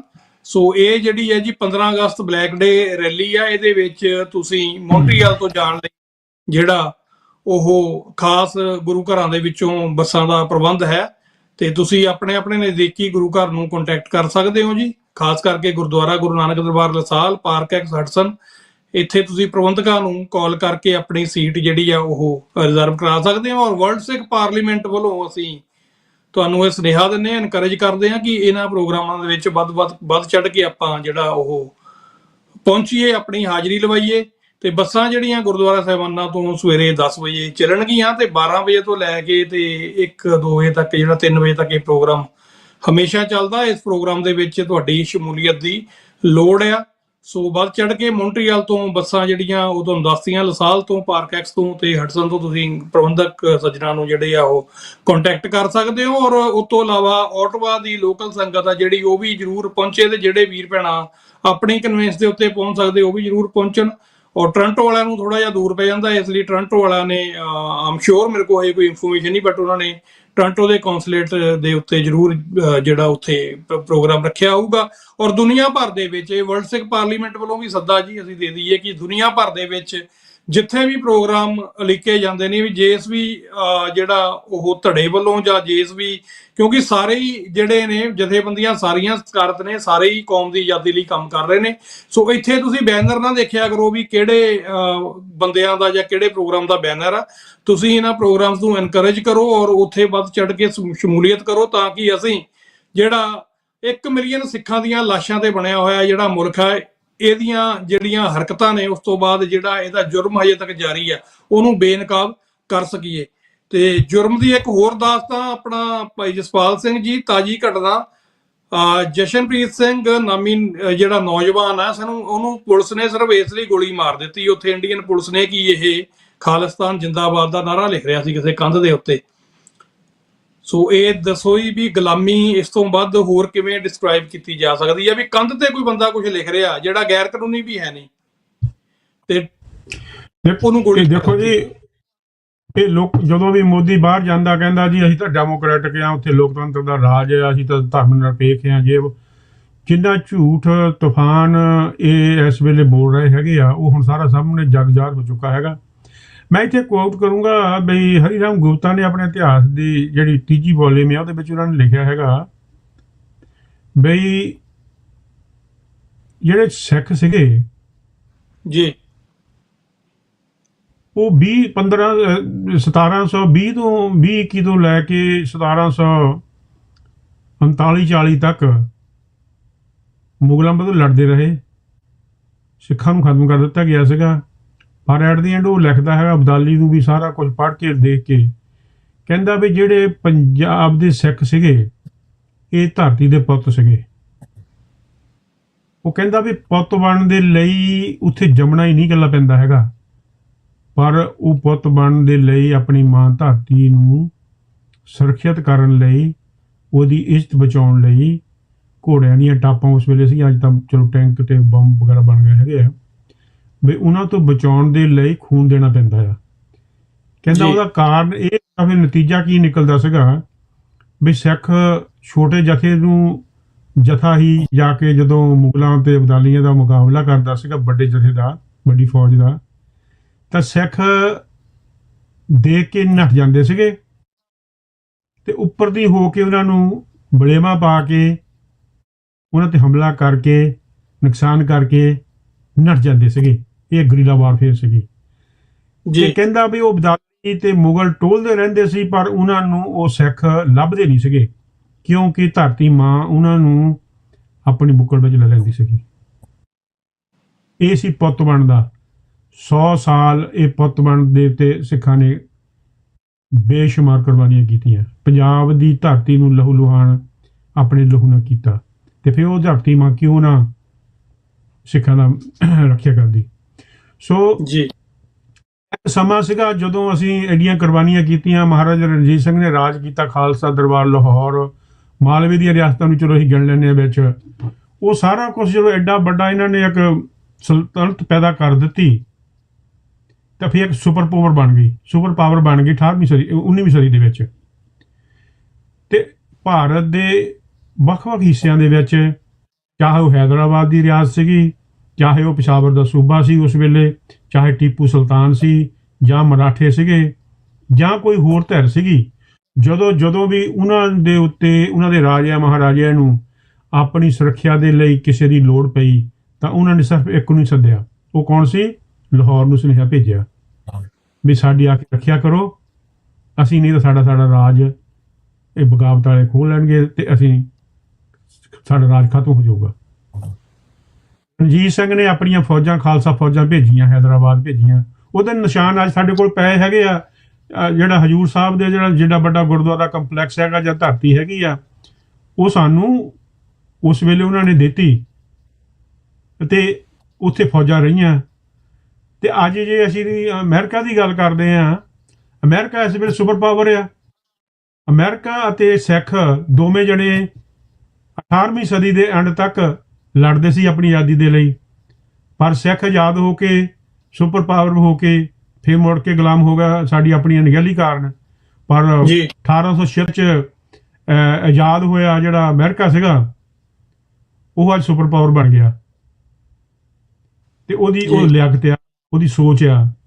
ਅੱਜ ਸਾਨੂੰ ਇਹੋ ਜਿਹੇ ਲੋਕਾਂ ਦੀ ਲੋੜ ਹੈਗੀ ਖਾਲਿਸਤਾਨ ਦੇ ਸਿੱਖਾਂ ਦੇ ਵਿੱਚ, ਪੰਜਾਬੀਆਂ ਦੇ ਵਿੱਚ, ਜਿਹੜੇ ਖਾਲਸਾ ਰਾਜ ਨੂੰ, ਖਾਲਿਸਤਾਨ ਨੂੰ ਮੁੜ ਕੇ ਸੁਪਰ ਪਾਵਰ ਬਣਾ ਲੈਣ ਸਾਊਥ ਏਸ਼ੀਆ ਦੇ ਵਿੱਚ, ਤਾਂ ਕਿ ਸਾਡੇ ਗੁਆਂਢੀ ਮੁਲਕ ਤੇ ਸਾਡੇ ਜਿਹੜੇ ਮਿੱਤਰ ਕੌਮਾਂ ਹੈਗੀਆਂ, ਉਹਨਾਂ ਨੂੰ ਕੋਈ ਵੀ ਸਾਡੇ ਤੋਂ ਖਤਰਾ ਨਾ ਹੋਵੇ, ਅਸੀਂ ਉਹਨਾਂ ਦੀ ਮਦਦ ਕਰ ਸਕੀਏ ਜਦੋਂ ਵੀ ਸਾਨੂੰ ਉਹਨਾਂ ਦੀ ਲੋੜ ਪਵੇ, ਉਹਨਾਂ ਨੂੰ ਲੋੜ ਸਾਡੀ ਪਵੇ। ਸੋ ਇਸ ਇੱਕ ਬਹੁਤ ਵੱਡੀ ਗੱਲ ਹੈਗੀ ਆ ਵੀ ਅਸੀਂ ਆਜ਼ਾਦ ਹੋ ਕੇ 2 ਵਾਰਾਂ ਗੁਲਾਮ ਹੋ ਗਏ, ਪਰ ਅਮਰੀਕਾ ਇੱਕ ਵਾਰ ਆਜ਼ਾਦ ਹੋਇਆ ਤਾਂ ਸੁਪਰ ਪਾਵਰ ਬਣ ਗਿਆ।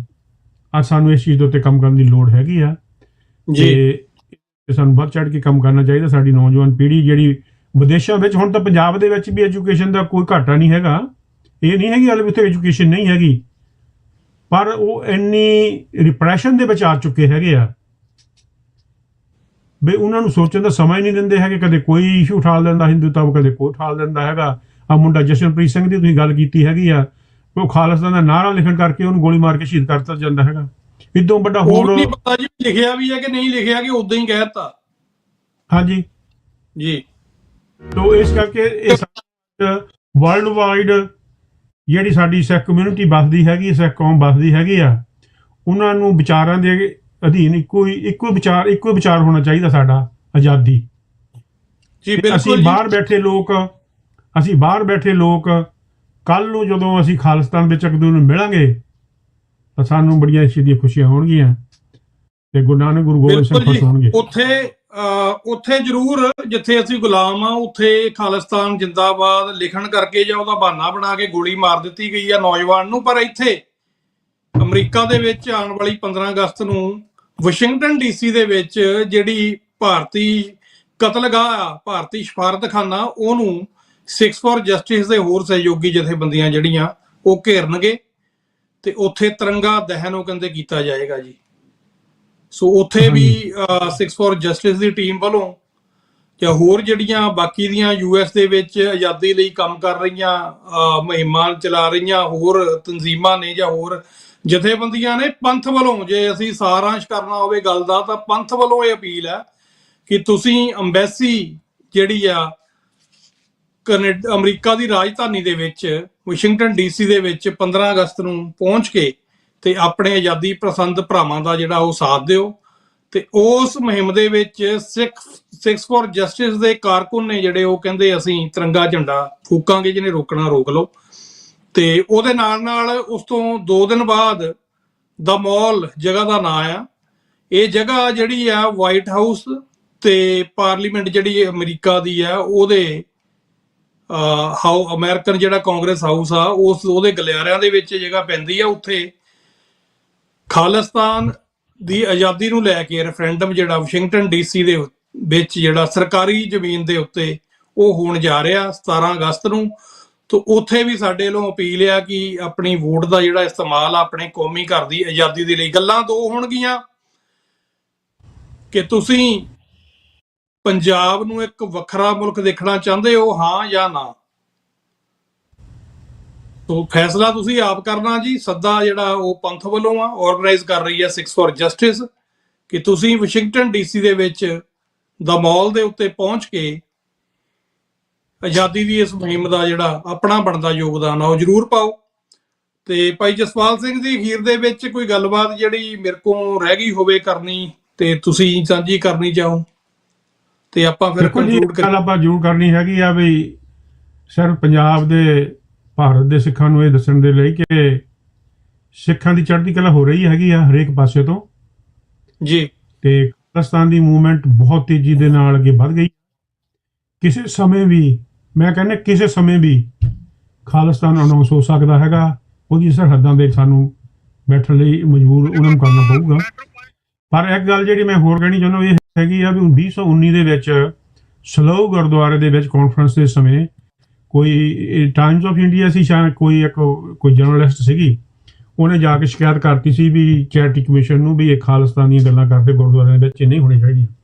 ਤੇ ਉਹਦਾ ਕੇਸ 5 ਸਾਲ ਤਕਰੀਬਨ ਚੱਲਿਆ ਤੇ ਅੱਜ ਉਹਨਾਂ ਨੇ ਬ੍ਰਿਟਿਸ਼ ਗਵਰਨਮੈਂਟ ਨੇ ਜਾਂ ਚੈਰਿਟੀ ਕਮਿਸ਼ਨ ਨੇ ਇਹ ਗੱਲ ਕਹਿਤੀ ਹੈਗੀ ਆ ਬਈ ਸਿੱਖ ਗੁਰਦੁਆਰਿਆਂ ਦੇ ਵਿੱਚ ਸ਼ਹੀਦਾਂ ਦੀਆਂ ਫੋਟੋ ਵੀ ਲਾ ਸਕਦੇ ਆ ਤੇ ਖਾਲਿਸਤਾਨ ਵੀ ਕਹਿ ਸਕਦੇ ਆ, ਉਹਦੇ ਪਲੈਕ ਲਾ ਸਕਦੇ ਹੈਗੇ ਆ।